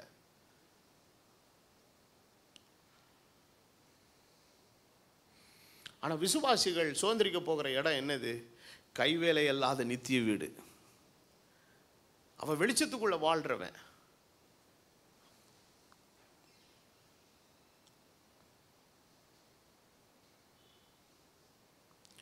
இந்த வசனத்தெல்லாம் கேட்கும்போது உங்களுக்குள்ள என்ன தோணுன்னா, இப்போ பாஸ்டர் இந்த செய்தி மூலமாக என்ன சொல்ல வர, எந்த அவிசுவாசியோடய பேசக்கூடாதுன்னு சொல்ல வர்றாரா? நான் வேலை செய்கிற ஸ்தலத்தில் அவங்க தான் இருக்கிறாங்க, நான் வாழக்கூடிய சமூகத்தில் அவங்க தான் இருக்கிறாங்க, ஏன் என் குடும்ப உறவுகளுக்குள்ளே எல்லாரும் அவங்க தான் இருக்கிறாங்க. சிலர் ஜேம்ஸாக, பீட்டராக, டேவிடாக, பல கிறிஸ்தவ பெயர்கள்லையும் மொடா குடிகாரனாகலாம் இருந்து என்னை மோசமான வாழ்க்கை வாழ்கிறவன்லாம் என் ஃபேமிலிக்குள்ளே இருக்கிறான். இப்போ நான் எந்த அளவுக்கு என்னுடைய டிஸ்டன்ஸை நான் கீப் அப் பண்ணுறது எனக்கு தெரியலையே. அப்போ என்ன, நீங்கள் பேசவே கூடாது, போகவே கூடாது, பார்க்கவே கூடாது அப்படி சொல்கிறீங்களா? வேதம் அப்படி சொல்லவே இல்லை. நான் வேதத்தில் ஒரு தீர்வை கொடுத்தேன்னா ஃபுல் தீர்வை கொடுக்காம விட மாட்டேன். வசனம் என்ன சொல்லுதுன்னு படிப்போம். 1 கொரிந்தியர் 10வது அதிகாரம்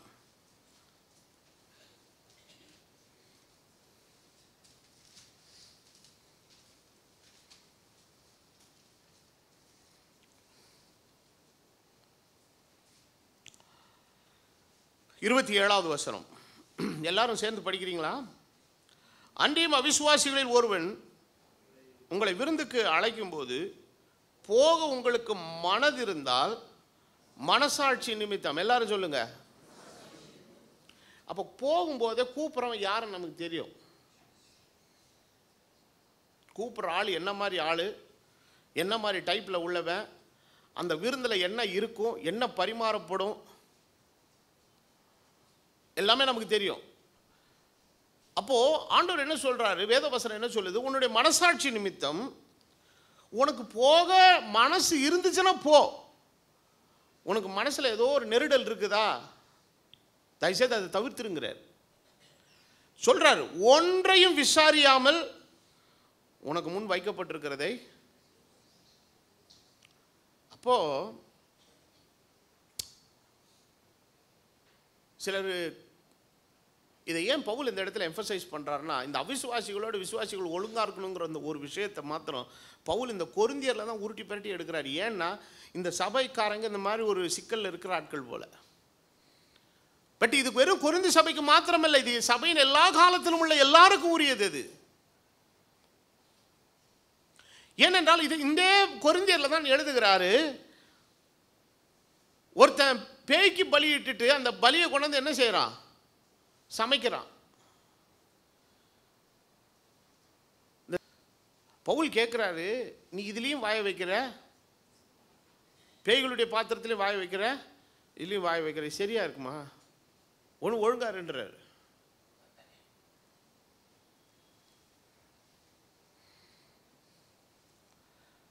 அப்போ உனக்கு அங்கே போக, அப்போ மனசாட்சி நமக்கு சரியா சொல்லுது எது சரி எது தவறு என்கிறதை. ஆவியானவருடைய பிரசன்னம் அந்த மனசாட்சியோடு கூட இருந்து நமக்கு சில இதை கொடுக்குது. நம்ம ஃபோர்ஸ் பண்ணி சில நேரத்தில் போய் மாட்டுறோம்.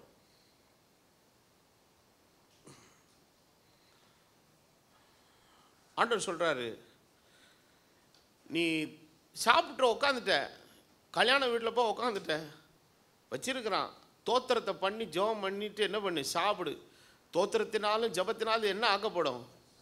ஆனால் திடீர்னு எவனோ ஒருத்தன் வந்து காதலை சொல்கிறான், டே அப்பா தின்றாத, இது வந்து எவனோ ஒருத்தன் உஷாரான விசுவாசி ஒருத்தன் வந்து சொன்னான்னா, அதெல்லாம் ஒன்றாவது, நான் ஏசின்றத்தன் ஜெயிச்சு சொல்லிட்டு சாப்பிடுவேன். சொல்கிறேன் பைத்தியக்காரன் அவனுக்கு. அப்போ வேதவசனம் என்ன சொல்லுது, ஆயினும் விக்கிரகங்களுக்கு படைக்கப்பட்டது என்று ஒருவன் உங்களுக்கு சொன்னால். அப்போது அவிசுவாசிகள் உங்களை விருந்துக்கோ, ஒரு வீடு பிரதிஷ்டைக்கோ, ஒரு கல்யாணத்துக்கோ, ஒரு காட்சிக்கோ, சில நல்ல வைபவங்களுக்கு கூப்பிடும்போது போகக்கூடாதுலாம் சொல்லலை. பட் ஜாக்கிரதையாக இருங்கிறார். கொண்டாந்து பேட்டில் ஊற்றி கொண்டாந்து ஸ்ட்ராங் ட்ரிங்க் வைக்கிறான், குடி மாமா, கறி வறுத்த கறியோட வருது, சாப்பிடு. நீ போல அந்த பந்தியில் உட்காரலாமா நீ? அப்படி அறிவித்தது நிமித்தம், எல்லாரும் சொல்லுங்க. ஆண்டவர் சில நேரங்களில் வந்து நம்மகிட்ட பேசுவார், வேணாங்க அது வேணாம். இன்னொரு வசனத்தை படிப்போம். 1 கொரிந்தியர் 5வது அதிகாரம். இதெல்லாம் ரொம்ப முக்கியமான வசனம். இந்த விஷயங்கள் எல்லாம் ரொம்ப பவுல் கொரிந்து சபையில் தான் டீல் பண்ணுறாரு. ஏன்னா இந்த ப்ராப்ளம் இருந்திருக்குது இந்த சபையில். இது கொஞ்சம் வில்லங்கமான சபை தான் இது, கொரிந்து சபை.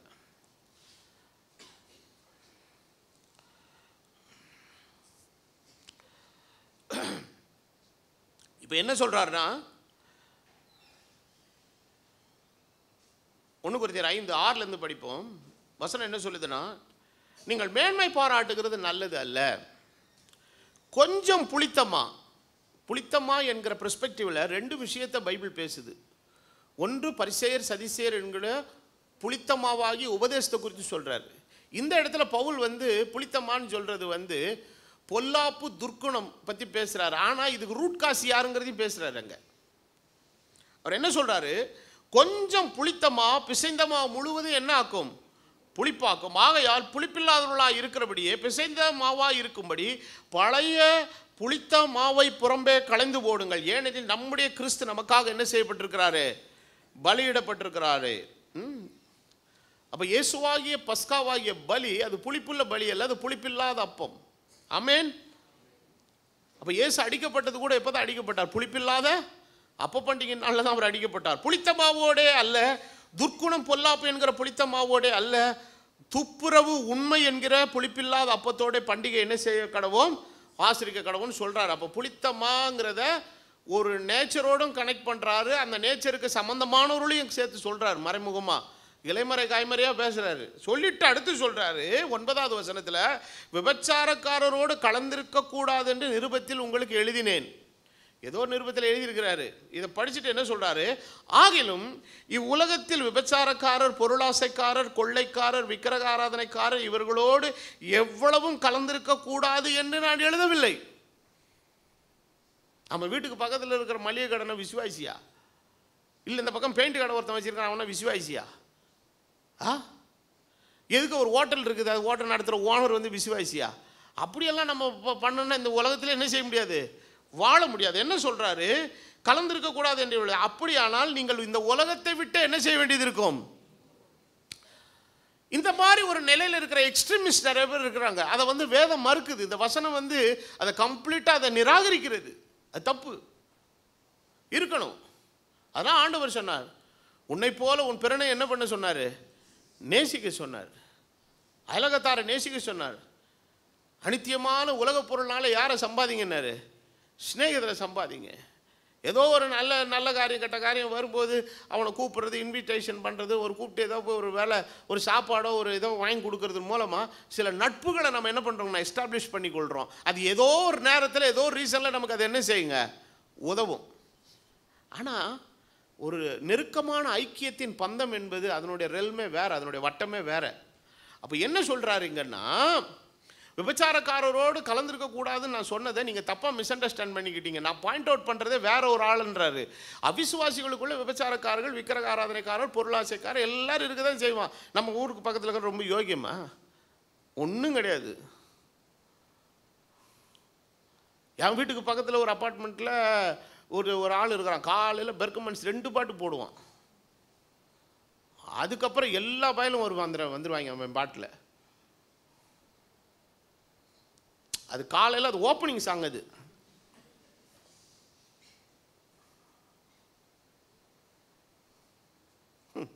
பவுல் என்ன சொல்ல வர்றாரு, உங்களுக்கு என்ன எழுதுகிறது என்னவென்றால், சகோதரன் எனப்பட்ட ஒருவன், அதாவது விசுவாசியாகிய இருவனுக்குள்ளே சில பேர் சரியில்லாமல் இருக்கிறான். எப்படி இருக்கிறான், விபச்சாரக்காரனாக, பொருளாசைக்காரனாக, விக்கிரக ஆராதனைக்காரனாக, உதாசீனனாக, வெறியனாக, கொள்ளையனாக இருந்தால் அவனோட கலந்திருக்கவும் கூடாது. அப்படிப்பட்டவனோட, அதாவது விசுவாசி என்கிற முகமூடிக்குள்ள உட்காந்துக்கிட்டு அயோக்கியத்தனம் பண்றவனோட கிட்டே என்ன செய்யாதுங்கிறாரு. இவங்கிட்டையாவது ஏதோ ஒரு போக வர அப்படியே 2 வார்த்தை பேசிக்கலாம், பண்ணிக்கலாம், ஏதாவது பண்ணிக்கலாம். இவனை சுத்தமாக கழிச்சு கட்டுங்கிறாரு. ஏன், இவன் அவனை விட ரொம்ப டேஞ்சரானவன் யாரு, இந்த விசுவாசி என்கிற முகமூடிக்குள்ள உட்காந்துக்கிட்டு ஒரு டுபாக ஒரு கிறிஸ்தவ வாழ்க்கை வாழ்றான் பாருங்க, கள்ளத்தனமான ஒரு வாழ்க்கை வாழ்றான் பாருங்க. இவன் கிட்டே போகாதுங்கிறாரு. அவனோட கலந்துருக்காத, அவனோட புசிக்காத, அவனோட ரொம்ப கிட்டெல்லாம் போகாத. முடிஞ்சா ஒன்னே ஒன்று செய், நீ செய்கிறது தப்பு, திருந்துன்னு என்ன செய்யுங்க, அவனுக்கு புத்தி சொல்லு. அதை கூட பவுல் என்ன சொல்றாரு, 2-3 தரம் புத்தி சொல்லிட்டு அவனையும் விட்டு என்ன செஞ்சிரு. ஆண்டவர் அதை தான் சொன்னார். முதல்ல அவனை கூப்பிட்டு உணர்த்து. கேட்குறான்னா முடியலையா, 2 பேரை உன்னோட என்ன செய், கூட்டிட்டு போ, சொல்லிப்பாரு. அப்பயும் கேட்கலையா, அப்புறம் 3ஆவதா என்ன பண்ணு, சபைக்கு தெரியப்படுத்து. அதுக்கும் அது சரியில்லையா, கையை கழுவி இந்த குற்றத்துக்கு நான் என்ன உள்ளவன் நல்ல பாத்திரவானல்லன்னு கையை கழுவி விட்டுரு, மிச்சத்தை ஆண்டவர் பார்த்துக்குவார். அவ்வளோதான். எல்லாத்துக்கும் ஆண்டவர் ஒரு லிமிட்டேஷன் வச்சிருக்கிறார். புறம்பே இருக்கிறவளை குறித்து தீர்ப்பு செய்கிறது என்னுடைய காரியமா, உள்ளே இருக்கிறவளை குறித்தல்லவோ நீங்கள் தீர்ப்பு செய்கிறீர்கள். அந்த பொல்லாதவனை உங்களை விட்டு என்ன செய்யுங்கள், தள்ளி போடுங்கள். வசனம் எவ்வளவு கவனமாக பேசுது. இதில் அப்போஸ்தலனாகிய பவுல் கணவன் மனைவி உறவிலே கூட சொல்லும் பொழுது என்ன சொல்கிறாருன்னா, ஒரு மனைவி ரட்சிக்கப்பட்டு வரும்போது புருஷன் இன்னும் யாராக இருக்கிறான்? அவிசுவாசியாக இருக்கிறான். நீ ரட்சிக்கப்பட்டு வரும்போது ஆல்ரெடி நீ மேரிட் ஆகி ஒரு பிரமாணத்துக்குள்ள, ஒரு கணவன் என்கிறவனோடு கூட ஒரு பிரமாணத்துக்குள்ளே இருக்கிற, அதனால் அவன் அவிசுவாசிங்கிறதுனால நான் ஆண்டவர் ரட்சிக்கப்பட்ட இனிமேல் உன்னோட வாழ முடியலாம் தள்ளி விட்டுறாது, அவனோட அவன் கூட இருக்கட்டும். ஆனால் பிரிந்து போகணுன்னா அவிசுவாசியை விட்டு விசுவாசி பிரியக்கூடாது. விசுவாசியை விட்டு தான் யார் பிரிஞ்சு போகணும்? அவிசுவாசி பிரியணும். வாசித்துருங்க அந்த வசனத்தை கூட நம்ம வாசித்துருவோம். 1 கொரிந்தியர் 7வது அதிகாரத்தில் 13வது 12வது வசனத்திலிருந்து வாசிக்கிறோம். மற்றவர்களை குறித்து கர்த்தர் அல்ல நானே இதை ஒருத்தர் நான் சொன்னது ஒருத்தர் எப்படி ஆர்கியூ பண்ணிட்டார்னா, பிரதர் இது கர்த்தர் சொல்லலை பிரதர், யார் சொன்னது? பவுல் சொன்னது அப்படின்னு சொல்லி ட்விஸ்ட் பண்ணி விட்டார். நான் சொன்னேன், பவுலே சொன்னாலும் கூட அது கர்த்தர் சொன்னது தான். ஏன்னா அந்த அதிகாரத்தை முடிக்கும்போது 40வது வசனத்தில் என்ன சொல்றாரு? ஆகிலும் என்னுடைய அபிப்பிராயத்தின்படியே அவள் அப்படியே இருந்து விட்டால் பாக்கியவதியாக இருப்பாள், என்னிடத்திலும் தேவ ஆவி உண்டென்று. அப்போ பவுல் என்ன சொல்ல வர்றாரு மறைமுகமாக? நான் சொன்ன என்னுடைய கருத்தாக சொன்னாலும் கூட நான் சுயமாக பேசலை, ஆண்டவர் எனக்குள்ளே இருந்து பேசுகிறார். அப்போ இந்த இடத்துல என்ன சொல்ல வராரு? மற்றவர்களை குறித்து நான் அல்ல கர்த்தரே நானே சொல்லுகிறதாவது, சகோதரனுடைய மனைவி அவிசுவாசியாக இருந்தும் அவனுடனே அவளுக்கு சம்மதம் இருந்தால் அவன் அவளை அப்போ இவன் சொல்கிறான், இந்த பேர் நான் ஆண்டவரை ஏற்றுக்கிட்டேன், இனிமேல் ஆண்டவருக்காக தான் நான் வாழ போகிறேன், வசனத்தின்படி தான் வாழ்வேன், இது வரைக்கும் நான் பின்பற்றின இந்த அவிசுவாச மார்க்கத்தில் உள்ள விஷயங்கள் காரியங்கள் எல்லாத்தையும் என்னால் என்ன பண்ண முடியாது, இப்போ நடைமுறைப்படுத்த முடியாது. அந்த மாதிரி விஷயங்களை நம்ம 2 பேரும் ஒன்றா சேர்ந்து தான் செஞ்சோம். ஆனால் இன்றைக்கி நான் யாரை ஏற்றுக்கொண்டேன்? ஆண்டவரை ஏற்றுக்கொண்ட கிறிஸ்டியன் உள்ளத்தில் வந்துட்டார். நான் வெளிச்சத்துக்குள்ளே வந்துட்டேன். இனிமேல் இருளின் காரியங்களோடு கூட உன்னோடு கூட என்னால் என்ன பண்ண முடியாது, கோஆப்ரேட் பண்ணி வர முடியாது. டோன்ட் கெட் டிசப்பாயிண்டட் அப்படிங்கிறா. ஆனால் அவன் என்ன சொல்கிறா? இல்லைங்க உங்கள் வழியை நான் டிஸ்டர்ப் பண்ணலைங்க, என் வழியை நீங்கள் என்ன பண்ணாதீங்க டிஸ்டர்ப் பண்ண, நீங்கள் பாட்டுக்கு என்னத்தையோ பண்ணுங்க.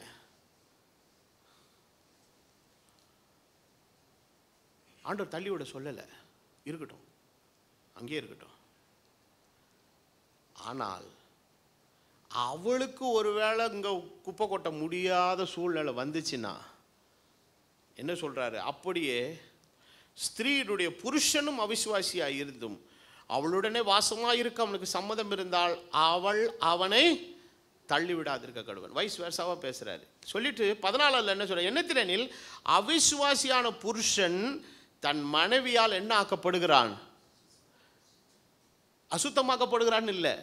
இப்போ பாருங்க, ஒரு வீட்டுக்குள்ள புருஷன் விசுவாசியாக இருக்கிறான், மனைவி அவிசுவாசியாக இல்லை, மனைவி விசுவாசியாக இருக்கிற புருஷன் அவிசுவாசியார், 2 பேரும் ஏதோ ஒருத்தர் மாறி இருக்கிறாங்க. இப்போ இவங்க 2 பேருக்கும் பிறக்கிற பிள்ளையை குறித்து பைபிள் என்ன சொல்லுது? இவங்க 2 பேருக்கும் சேர்ந்து பிறக்கிறதுனால இது 50 பரிசுத்தம் 50 அசுத்தம்லாம் சொல்லலை பைபிள். என்னன்னு சொல்லுது? அவிசுவாசியாகிய மனைவிக்கோ அவிசுவாசியான புருஷனுக்கோ கூட அந்த பிள்ளை பிறந்திருந்தாலும் அந்த விசுவாசியாகிய ஒருவன் நிமித்தம் அந்த பிள்ளை பரிசுத்தமாக இருக்கிறது. காரணம், தேவன் தந்த வெளிச்சம் இருளை பார்க்கிலும் வலிமையானது. The light is stronger than the darkness. அப்போ அந்த பிறந்த குழந்தை மேலே டாமினேஷன் எதுக்கு தான் இருக்கணுங்க? இருட்டுக்கு இல்லை, எதுக்கு தான்? ஆமாம் ஆமாம் ஆமாம் ஆமாம். அம்மா உன்னை இன்னைக்கு சர்ச்சைக்கு கூப்பிட்டு போகிறா, நீ போயிட்டு வந்துரு, சாயங்காலம் நம்ம 2 பேரும் சினிமாவுக்கு போகலாம். பண்ண முடியாது. அப்போ என்ன பண்ணுது விசுவாசி? என்ன பண்ணுது? இருட்டு தடுத்து நிறுத்துது. இல்லைங்க நீங்கள் பொண்ணை போங்க, பிள்ளையை கெடுக்காதீங்க, பிள்ளையை நான் கர்த்தருக்கு கேட்ட வழியில் நடத்த போகிறேன். அந்த நேரத்தில் எது டாமினேட் பண்ணுது? ஆமாம். இல்லைங்க நான் ஞாயிற்றுக்கிழமை சர்ச்சுக்கு போயிட்டு வந்துச்சு, திங்கக்கிழமை நான் கும்பிட்ற கோயிலுக்கு கூப்பிட்டு போகிறேன்னா இல்லை இல்லை இல்லை அதெல்லாம் முடியாது, அதெல்லாம் முடியாது, அது ஆண்டவருக்குன்னு பிரித்தெடுக்கப்பட்டது. இல்லைங்க பேர் வைக்கும்போது சர்ச்சில் கூப்பிட்டு போய் பேர் வச்சிடலாம், அடுத்த 1 மாதம் கழித்து கூப்பிட்டு போய் நான் வேறு ஊரில் முட்டை போட்டு வந்துடுறேன். போடலாம் முடியாது ராஜா, பேர் வச்சாச்சா முடிஞ்சு போச்சு, நீ உன் வேலையை பாரு. இந்த குழந்தைய தயவுசெய்து என்ன பண்ணாத, டிஸ்டர்ப் பண்ணாத. பரிசுத்தனாக இருக்கிற என் நிமித்தம், பரிசுத்த வாட்டியாக இருக்கிற என் நிமித்தம் அந்த குழந்தை பரிசுத்தமாக இருக்கிறதுனா அந்த குழந்தை கர்த்தருக்காக பிரித்தெடுக்கப்பட்டதாக இருக்கிறது. இதெல்லாம் கொண்டு போய் கோர்ட்டில் இந்த விவாதத்தை வச்சா என்ன நடக்கும்? என்னங்க எல்லாம் ஒன்றுக்குள்ளே ஒன்று ஒத்து போக வேண்டியதானங்க அப்படின்மா. யார்? உலக வழக்கம் அப்படி தான் சொல்லுவோம். ஆனால் வேதம் அதெல்லாம் அனுமதிக்கலைங்க. வேதம் என்றைக்குமே வெளிச்சத்தின் பட்சத்தில், விசுவாசிகளின் பட்சத்தில் என்று உங்கள் உரிமைக்காக தான் குரல் கொடுக்குது. As a true believer of Christ, you have a complete right to demonstrate your Christian practice. உன் கிறிஸ்தவ வாழ்க்கையினுடைய நெறியை நீ உரிமையோடு, முழு உரிமையோடு அதை அபியாசப்படுத்தி அதற்குள்ளாய் உன்னுடைய பிள்ளைகளை நீ கட்டமைத்து கொண்டு வருவதற்கு முழு உரிமையை வேதம் உனக்கு கொடுத்துருக்குது.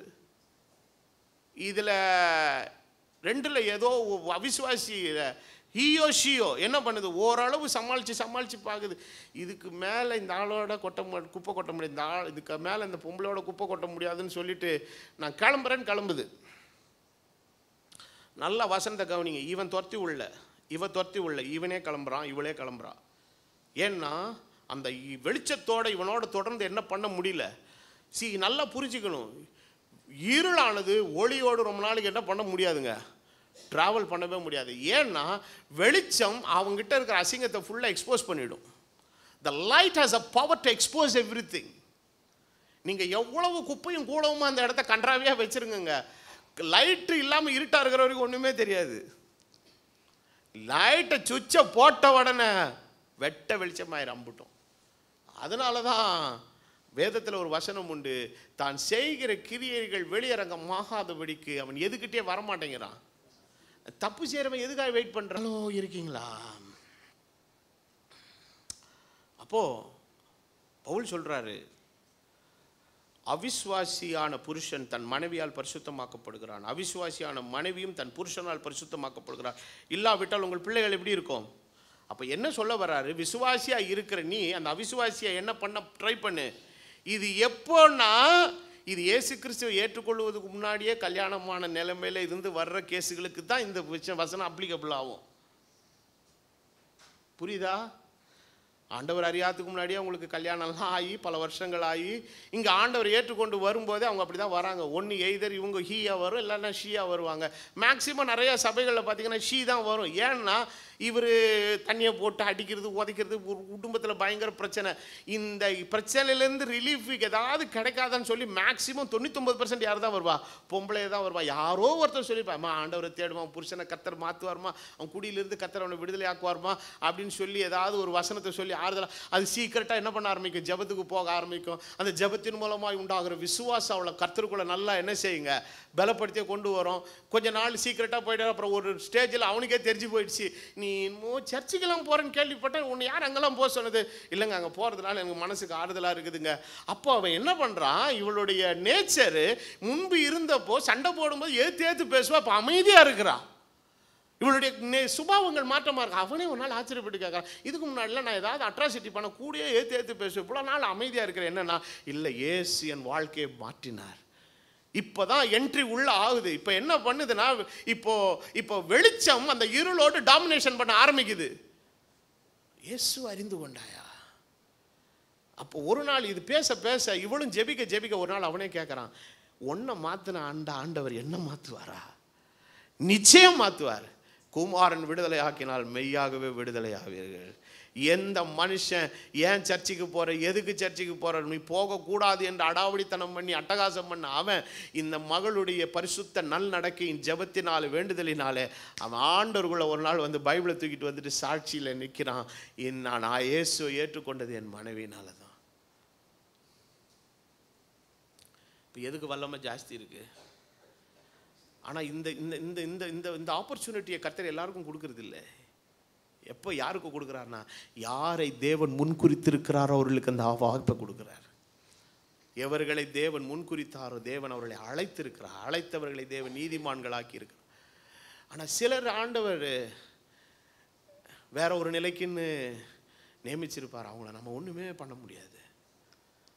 அப்படிப்பட்ட நிலைமையில் வரும்போது ஒரு மனுஷியோ ஒரு மனுஷனோ தன் பரிசுத்தத்தையும் தன் நித்திய அழைப்பையும் காத்துக்கொள்ள, ஒருவேளை அவிசுவாசியாகிய அவளோ அவனோ பிரிஞ்சு போகணுன்னா பிரிஞ்சு போட்டுன்ட்டார் பவுல். சொல்லிட்டு என்ன சொல்கிறாரு, இப்படிப்பட்ட காரியத்தில் இப்படிப்பட்ட விஷயத்தில் சகோதரனாவது சகோதரியாவது அடிமைப்பட்டவர்கள் அல்ல, சமாதானமே இருக்கும்படி தேவன் நம்ம என்ன செய்திருக்கிறார்? அழைத்திருக்கிறார். காரணம் என்னவென்றால் நாம் கிறிஸ்துவுக்கு அடிமையானவர்கள். பவுல் அன்னைக்கு கம்ப்ளீட்டாக சரண்டர் ஆகிட்டான். ஆண்டவரே, நான் உமக்கு அடிமை. ஆண்டவரே, நான் என்ன செய்ய நீர் என்ன செய்கிறீர்? மரியாளை கேப்ரியல் தூதன் சந்தித்த போது இவன் கேட்குறான், எப்படி ஆகும்? how it this could be possible? ஆனால் அவள் சொல்லுகிறான், கர்த்தருடைய பலன் உண்மையாக ஒன்று நிழலிடும். கர்த்தருக்கு நான் அடிமை, உம்முடைய வார்த்தையின்படி எனக்கு ஆக கடவுது. இந்த சரண்டரிங் லைஃபுக்குள்ள கர்த்தருக்கு ஒருவன் தன்னை அடிமையாக ஒப்பு கொடுத்ததுக்கு அப்புறம் வேற யாருக்கு அடிமையானுன்ற அவசியமே இல்லைங்க. இருக்கணுமா? நான் இப்படி தான் இருப்பேன். உனக்காக, அவிசுவாசியாகிய உனக்காக, இருளிலே வாழ்கிற உனக்காக, இப்பிரபஞ்சத்தின் தேவன் உன்னை கண்களை குருடாக்கி உனக்காக என்ன நான் மாற்றிக்க முடியாது. நீ வேணா மாறு, உனக்காக ஜெபம் பண்ணுறேன், உன்னை நேசிக்கிறேன், உனக்கு வேண்டிய எல்லா கடமையும் நான் என்ன பண்ணுவேன்? செய்கிறேன்.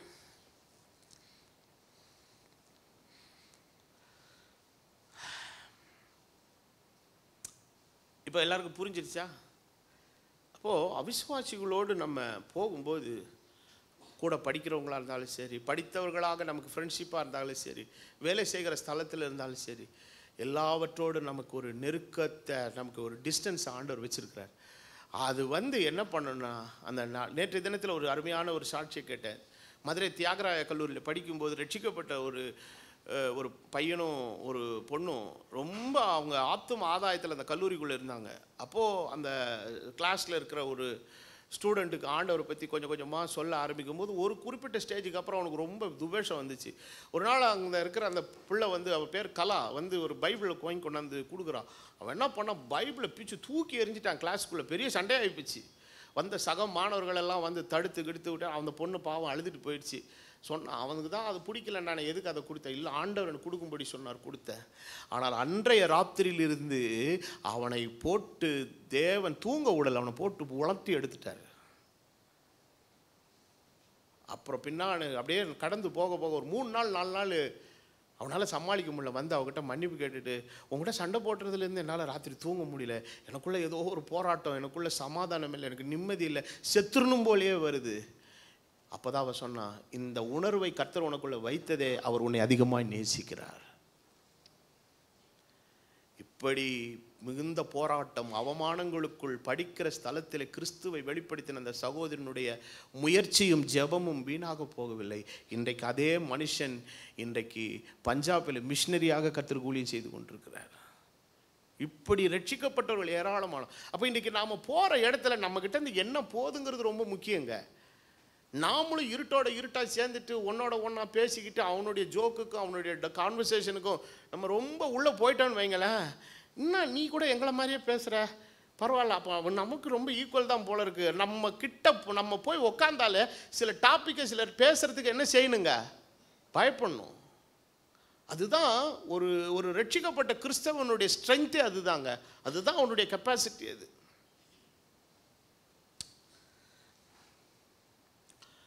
இப்போ 2 குரூப் இருக்கிறாங்க, அவிசுவாசி. அப்போ அதனால் இன்றைக்கி நீங்கள் யாரை நட்பாக கொள்ளணும்னா, யாரை? நல்ல ஜெபிக்கிறவர்களை, வசனத்தை பற்றி பேசுகிறவர்களை, உங்களை வசனத்துக்குள்ளாய் உங்களை உற்சாகப்படுத்துகிறவர்களை. அப்போ விசுவாசி என்றைக்குமே விசுவாசத்தை தூண்டுவான். இப்போ எனக்குள்ளே என்ன இருக்குது அதானே உங்களுக்குள்ளே கொடுக்க முடியும். எனக்குள்ளே விசுவாசம் ஆழமாக இருக்க நீங்கள் என்கிட்ட பேசுனீங்கன்னா என்ன பண்ணுவேன்? அப்படியா தம்பி, ஒன்ன மாதிரியே ஒரு பிரச்சனை 3 மாதத்துக்கு முன்னாடி இருந்தேன்டா, அந்த பிரச்சனை எப்படி தெரியுமா நான் டீல் பண்ண? இப்படி தான் டீல் பண்ண, இப்படி ஜெபம் பண்ண, ஆண்டவர் 10 நிமிஷத்தில் மாற்றிட்டார்ன ஒன்று. அன்றைக்கி ராத்திரி என்ன ஜெபம் பண்ண? ஆண்டவர், எங்கள் அண்ணனுக்கு செய்த தெய்வம் இன்றைக்கி ராத்திரி உயிரோடு இருக்குல்ல, எனக்கு செய்யும் ஆண்டவர். அடுத்த நாளே பேட்ரு முடிஞ்சு போச்சு. இதை விட்டு அவிசுவாசிக்கு ஃபோன் பண்ணா, அட்ரா ஓதரா, போலீஸில் கேஸ் கூடுறா, அங்கே கம்ப்ளைண்ட் கூடுறா, வக்கீலை கூப்பிட்டு போடா, அவனை கூப்பிட்டு போடா, இவனை கூப்பிட்டு போடான்னு பேச இவனுக்கு இன்னும் மெண்டலாக கிறுக்கு பிடிக்குது. அநேகர் இன்னைக்கு ஆண்டர்கிட்ட வர்றது எப்படின்னா, அதாவது கவர்மெண்ட் ஆஸ்பத்திரிலாம் கைவிட்டதுக்கப்புறம் சில பேர் அப்போலோவுக்கு போவான், சில நோய் வந்த உடனே அப்போலோவுக்கு போவான். அந்த மாதிரி கதையா சில பேருடைய நிலைலாம் என்னன்னா, எல்லா இடமும் பண்ணி பார்த்துட்டு அவுட் ஆஃப் ஃபெயிலியர் ஆனதுக்கப்புறம் கர்த்தரேன்னு வருவான். அதுக்குள்ளே நிலைமை மோசமாயிடும். ஆனால் கர்த்தரால் செய்ய முடியாததுன்றது எதுவுமே கிடையாது. He has no limitations. அவரால் எவ்வளோ சூழ்நிலையை மாற்ற முடியும். ஆனால் இதை செய்கிறதுக்கு முன்னாலேயே ஏன் அவர்கிட்ட நம்ம வரக்கூடாது? ஏன் நிலைமையை மோசமாக்கி கொண்டு வரணும்? எவ்வளோ முட்டாள்தனமான காரியங்கள். கர்த்தர் வந்து உன்னை பிரச்சனைக்குள்ளாக்கி தீர்வுகளை சொல்லுகிறவர்ல, வராமல் பிரச்சனை வராமல் தடுக்கிறதுக்கு வழி சொல்லுகிற ஒரு ஆண்டவர். என்ன ஒரு ஆமேன் இல்லை அல்லையா? இல்லை செய்தி இன்னைக்கு ஒன்றும் யாருக்கும் செட் ஆகல இன்னைக்கு. அப்போ உலகத்தில் எத்தனை பேர் இருக்கிறான்? 2 பேர் இருக்கான். ஒருத்தன் யாரு? அவிசுவாசி, ஒருத்தன் விசுவாசி. ஆனால் 3வது ஒருத்தன் இருக்கிறான், அவிசுவாசியிலும் கெட்டவன் ஒருத்தன் இருக்கிறான். அவனுக்குன்னு தனி சப்ஜெக்ட் எடுக்க முடியாது, ஏன்னா அதுக்கு நிறைய பேச மேட்ரு இல்லை. அதை லைட்டாக சொல்லிடுறேன். இவன் யார் அவிசுவாசியிலும் கெட்டவன்னா, அவிசுவாசிங்கிறவன் யார்? இயேசுவை அறியாமலே இருக்கிறவன் தான் அவிசுவாசி. ஆனால் இந்த அவிசுவாசியிலும் கெட்டவன் ஒரு குரூப் இருக்கிறான். அவன் யாருன்னு கேட்டிங்கன்னா, ஆண்டவர் அறிகிறேன்னு சொல்லிட்டு, அறிஞ்சவன்னு சொல்லிட்டு, தேவன் இருக்கிறேன் என்று என்ன செய்கிறான்? வாயினால் அறிக்கை பண்ணிட்டு வாழ்கிறது பூரா ஏடாவாடமாக வாழ்கிறான். இவன் யாருன்னு கேட்டிங்கன்னா, இவன் worse than unbeliever. இங்கிலீஷ் பைபிளினுடைய கமாண்ட் ரொம்ப அழகாக இருக்குது. இஸ் worse than unbelieverனே எழுதியிருக்குது. அன்பிலிவர் அவிசுவாசியை விட படு மோசமானவன். இவெல்லாம் எங்கே இருக்கிறான்? சர்ச்சு கட்டிடத்துக்குள்ளே உட்காந்துருக்கான். வாசிங்கள் ஒரு வசனத்தை, 2 தீமோத்தேயு 5வது அதிகாரத்தின் 8வது வசனம்.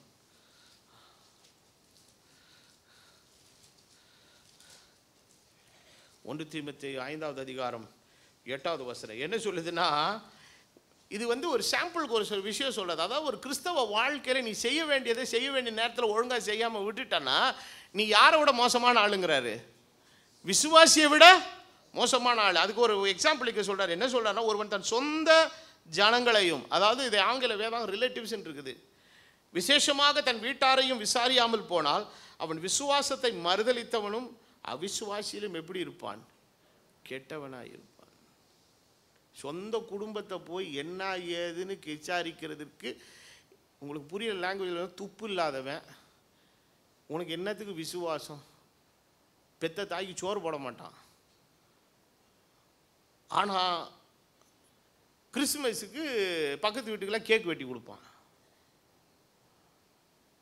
இது என்ன ஒழுங்குன்னு தெரியல எனக்கு. வசனம் என்ன கற்பிக்கிறது நமக்கு? நீ செய்ய வேண்டிய காரியத்தை கரெக்டாக செய் ராஜா. கர்த்தர் உன்னை விசுவாச வாழ்க்கைக்கு என்று அழைத்திருக்கும் போது இந்த விசுவாசம் உனக்கு என்ன கற்பிக்கிறதோ, you just do it in your practical life. நடைமுறை வாழ்க்கையில் அதை அப்பியாசப்படுத்து. இல்லைன்னா நீ யாரை விட மோசமான ஆளுங்குது. அப்போ அவிசுவாசிக்கு என்ன சொல்லியிருக்கு வெளிப்படுத்தின விசேஷத்தில்? 2ஆம் மரணமாகி அக்கினி கடலில் தள்ளப்படுவார்கள். அப்போ அதனால தான் ஆண்டவர் சொன்னார். அப்போது ஆண்டவர் அதில் கூட நான் என்ன நினைக்கிறேன்னா, ஓரளவு டிகிரி வச்சிருப்பான்னு நினைக்கிறேன். ஏன்னா அதுக்கு ஒரு வசனம் இருக்குது, அறிந்து பாவம் செய்கிறவன், அறியாமல் பாவம் செய்கிறவன் 1 அடி அடிக்கப்படுவான், அறிந்து பாவம் செய்கிறவன். நான் நினைக்கிறேன் அந்த 2ஆம் மரணமாகி அக்கினி கடலில் கூட டிஃப்ரெண்ட் சேம்பர் இருக்குன்னு நினைக்கிறேன். 40 டிகிரி, 65 டிகிரி, 105 டிகிரி இருக்கிறதுலேயே கடுமையான ஹீட் இருக்கிற இடத்துல இவனை தூக்கி போடுவார்னு நினைக்கிறேன். யோசிங்க ஐயா, ரொம்ப பக்தி பரவசமாக கண்டு மூடிக்கிட்டு இருக்கிறீங்க. வசனம் என்ன கற்பிக்கிறது நமக்கு?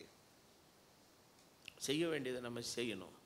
அந்த நாட்களில் ஆண்டவர் இந்த மாய்மாலத்தை தான் பார்த்துட்டு சொன்னார், நான் தகப்பனுக்கும் தாய்க்கும் செய்ய வேண்டிய காரியம் ஒன்று உண்டோன்னு சொல்லிட்டு என்ன கொடுத்துட்டான்?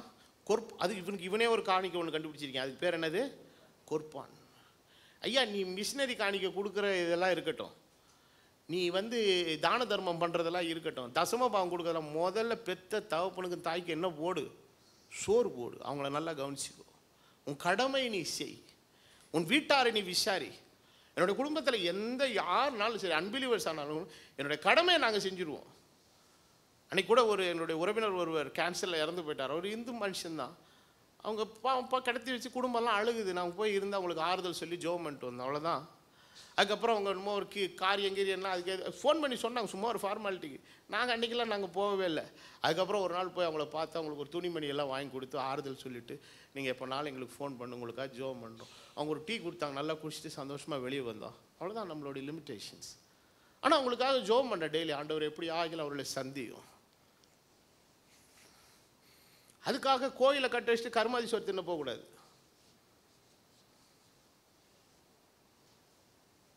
அப்போது இன்றைக்கி நீங்கள் என்ன மாதிரி ஆட்களோடு நீங்கள் இருக்கிறீங்கன்றது ரொம்ப முக்கியங்க. அப்போ நீ ஒரு பாரம்பரிய கிறிஸ்தவ குடும்ப பின்னணியில் இருந்தாலும் அவங்க கூட இருக்கிறவங்களாம் நீ அறிந்து கொண்ட விசுவாசத்தின் நிலைக்குள்ள அவங்க இன்னும் வரல, பலப்படலை. அவங்க போகிற போக்குக்கு இப்படி இழுத்துக்கிட்டு போகக்கூடாது. அவங்கள அந்த பக்கத்துலேருந்து என்ன செய்யணும், இங்கே இழுத்துட்டு வரேன். நான் ஒரு நல்ல சர்ச்சுக்கு போகிறேன், இம்மானுவேல் ஜெப வீடு, வாங்க நீங்கள் எல்லோரும் வந்து அந்த சத்தியத்தை கேளுங்க. அந்த சத்தியம் உனக்கெல்லாம் உள்ளே போகும்போது ஃபஸ்ட்டு போகும்போது ஒன்றுமே தெரியல, பைபிள்லாம் என்னென்னே தெரியல. அங்கே போனோம், உட்காந்து அந்த ஊழியக்காரன் நல்லா அழகாக உங்களுக்கு சத்தியத்தை போதிச்சு கொடுத்தா. அந்த சத்தியத்தை நீங்களும் கேளுங்க, ஆண்டவர் உங்களை நல்லா இன்னும் நல்லா பலப்படுத்துவார். இந்த பாரம்பரியங்கள்லாம் விட்டுட்டு வாங்கன்னு இது போய் அவங்கள இழுத்துட்டு வரும்னா அது போகிற போக்கில் இது போகுது. இப்போ நிலைமை எப்படி ஆச்சுன்னா, இன்ஜின் வந்து கோச்சஸை கட்டி இழுக்கணும், கோச்சஸ் வந்து எது இழுத்துட்டு போகுது, இன்ஜினை கட்டி இழுத்துட்டு போகுது. நிலைமை எப்படி ஆயிடுச்சு பத்தியா?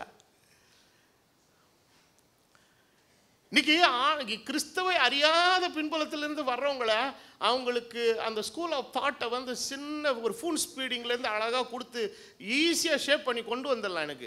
அவனுக்கு ஆண்டவர் தெரியும், பைபிள் தெரியும், விட்டா ஜானியன்னு தெரியும், வேறு எதுவும் தெரியாது. நான் சொன்னாதான் தேவ வாக்கு. ஆனால் இந்த அறகுறை வேக்காட்டிலேருந்து வருது பாருங்க, பாரம்பரியத்திலேருந்து. இதுகளை ஒரு லெவலுக்குள்ளே இப்படி வா அப்படின்னா இங்கிட்டும் டைலமாவாக இருக்குது, ரொம்ப கஷ்டம்.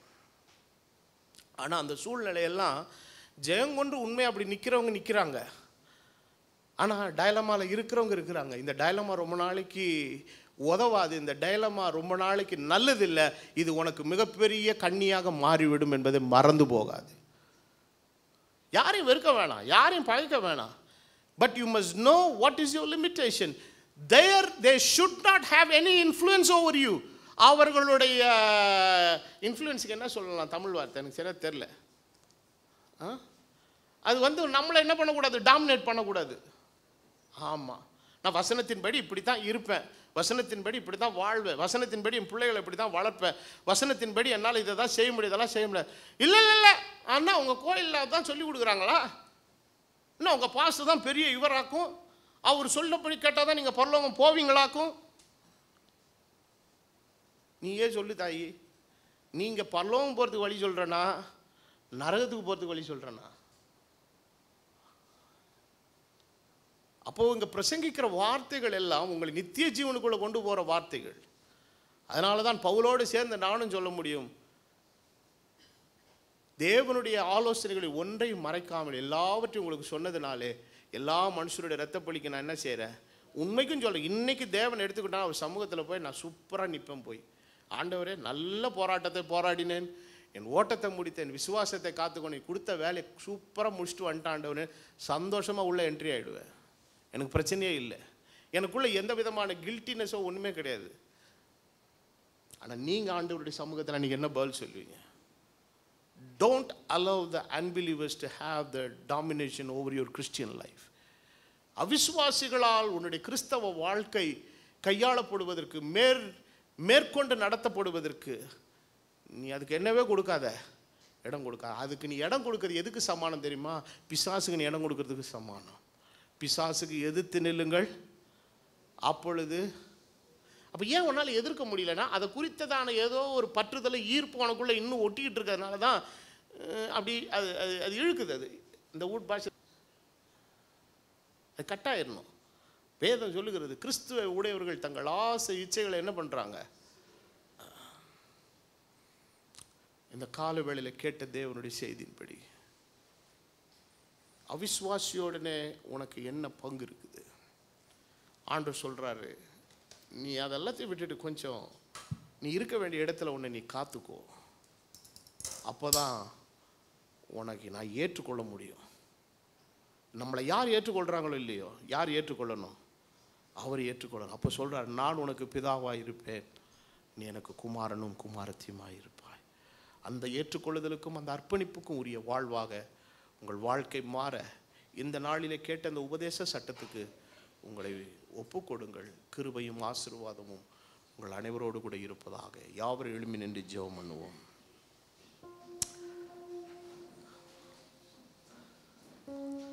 எல்லாரும் இந்த நாளிலே கேட்ட தேவ வார்த்தைக்காய் கர்த்தரை ஸ்தோத்திரம் பண்ணுவோம். ஸ்தோத்திரம் கர்த்தாவே, ஸ்தோத்திரம் ஆண்டவரே, ஸ்தோத்திரம் தகப்பனே, ஸ்தோத்திரம் ஐயா. ஹல்லேலூயா. உம்மை துதிக்கிறோம் ஆண்டவரே, உம்மை ஸ்தோத்திரிக்கிறோம் தகப்பனே, உம்மை ஸ்தோத்திரிக்கிறோம் ஐயா. மகா இரக்கமும் கிருபையும் பரிசுத்தம் உள்ள பிதாவே, இந்த ஆசீர்வதிக்கப்பட்ட இந்த நல்ல அருமையான வேளைக்காக நான் நன்றி செலுத்துகிறேன். கடந்து போன நாட்கள் காலங்கள் எல்லாம் நீர் எங்களை கண்ணின் கருவிலையைப் போல நீர் பாதுகாத்து இந்த நாளிலும் உடைய சமூகத்தில் வரும்படி ஒரு பாக்கியத்தை நீர் கொடுத்ததற்காக நன்றி செலுத்துகிறோம். இந்த வேதம் எத்தனை அற்புதமான ஒரு புத்தகம். இதற்குள்ளே நீர் எவ்வளவு விஷயங்களை எங்கள் நன்மைக்காய், எங்கள் எதிர்கால நல வாழ்வுக்காக நீர் எழுதி வைத்திருக்கிறீர். இவைகள் எல்லாம் எங்களுக்கு அற்புதமாய் வேதத்தில் கற்றுக் கொடுக்கப்படுகிறதற்காய் உமக்கு ஸ்தோத்திரம். அவிசுவாசிகளாகிய அவர்களோடு விசுவாசிகளாகிய எங்களுக்கு எந்த பங்கும் இல்லை. அப்படிப்பட்ட ஒரு நிலைமையிலே நாங்கள் எங்களுடைய தூரம் என்னது என்பதை அறிந்து கொண்டு கவனமாய் வாழ நீர் கிருபை செய்யும். அவர்களுடைய அவிசுவாசத்தின் நிலை, அவர்கள் அறியாமையின் நிலை, அவர்கள் வாழ்கிற அந்த இருளின் நிலைமை எங்கள் வாழ்க்கையை பாழ்படுத்தி விடாதபடி எங்கள் வார்த்தையிலும் நடக்கையிலும் கிரியையிலும் கவனமாய் ஜீவிக்க கிருபை செய்யும். நீ தந்திருக்கிற இந்த விசுவாசம் எத்தனை மேன்மையானது. பவுலையோடு இணைந்து நாங்களும் சொல்ல வேண்டும், நல்ல போராட்டத்தை போராடினேன், ஓட்டத்தை முடித்தேன், விசுவாசத்தை காத்துக்கொண்டேன் என்று சொல்லத்தக்கதாய் காத்துக்கொள்ளுகிற ஒரு அனுபவத்துக்கோடு கூட கடந்து செல்ல நீர் எங்களுக்கு உதவி செய்யும். உம்முடைய பிள்ளைகளை நீர் ஆசீர்வதியும். அவருடைய நட்பும் ஸ்நேகமும் உறவின் வட்டங்களும் விசுவாசிகளுக்குள்ளாய் இன்னைக்கு மறுமலர்ச்சி பெற, அது வளர, அதில் இன்னும் பிறகு சகோதர ஸ்நேகத்தில் வளர்வதன் மூலமாய் அவர்கள் விசுவாசம் இன்னும் மெருகூற்றப்பட நீர் கிருபை செய்யும். வந்திருக்கிற யாவருக்கு உதவி செய் கர்த்தாவே. அவர்களுக்கு இருக்கிற பிரச்சனைகள், கஷ்டங்கள் எல்லாவற்றை நீக்கி உடைய சமாதானத்தை, ஆசீர்வாதத்தை அருளும். கஷ்டத்தோடு வேதனையோடு வந்திருக்கிற உடைய பிள்ளைகளை கர்த்தர் ஆறுதல் படுத்தி சமாதானப்படுத்தும். உம்முடைய தயவுள்ள கரத்திலே, உம்முடைய பிரசன்னத்துக்குள்ளே எல்லாரையும் ஒப்பு கொடுக்கிறேன். தொடர்ந்து தேவனுடைய கிருபை எங்களை ஆளுகை செய்வதாக. இன்னும் மாலை மேற்கொள்ளுகிற ஆண்டவரை பிரயாணத்தில் உடைய கிருபை இருந்து நாளை நடக்கிற திருமணத்தை நீர் ஆசீர்வதித்து தருவீராக. தொடர்ந்து நடக்கிற எல்லா ஊழியங்கள் எல்லாவற்றையும் நீர் ஆசீர்வதியும். வருகிற திங்கட்கிழமை முதல் மேற்கொள்கிற எல்லா பயணங்களிலேயும், தென்னிந்தியாவிலும் ஆண்டவரே மற்ற மாநிலங்களிலேயும் மேற்கொள்கிற எல்லா பயணங்களையும் கூட்டங்களையும் நீர் ஆசீர்வதித்து அங்குள்ள சபைகளுக்கு ஒரு ஆசீர்வாதமாக இருந்து திரும்ப நீர் கிருபை செய்யும். உடைய தயவுள்ள கரத்துக்குள்ள என்னை ஒப்பு கொடுக்கிறேன். உடைய கிருபைக்குள்ளாக வைத்து காத்துக்கொள்ளும். கனமும் துதியும் மகிமையும் உமக்கே சேரெடுக்கிறேன். கர்த்தராகிய இயேசு கிறிஸ்து என்னும் விலையேற பெற்ற நாமத்தில் வேண்டுதல் செய்கிறேன். ஆமேன்.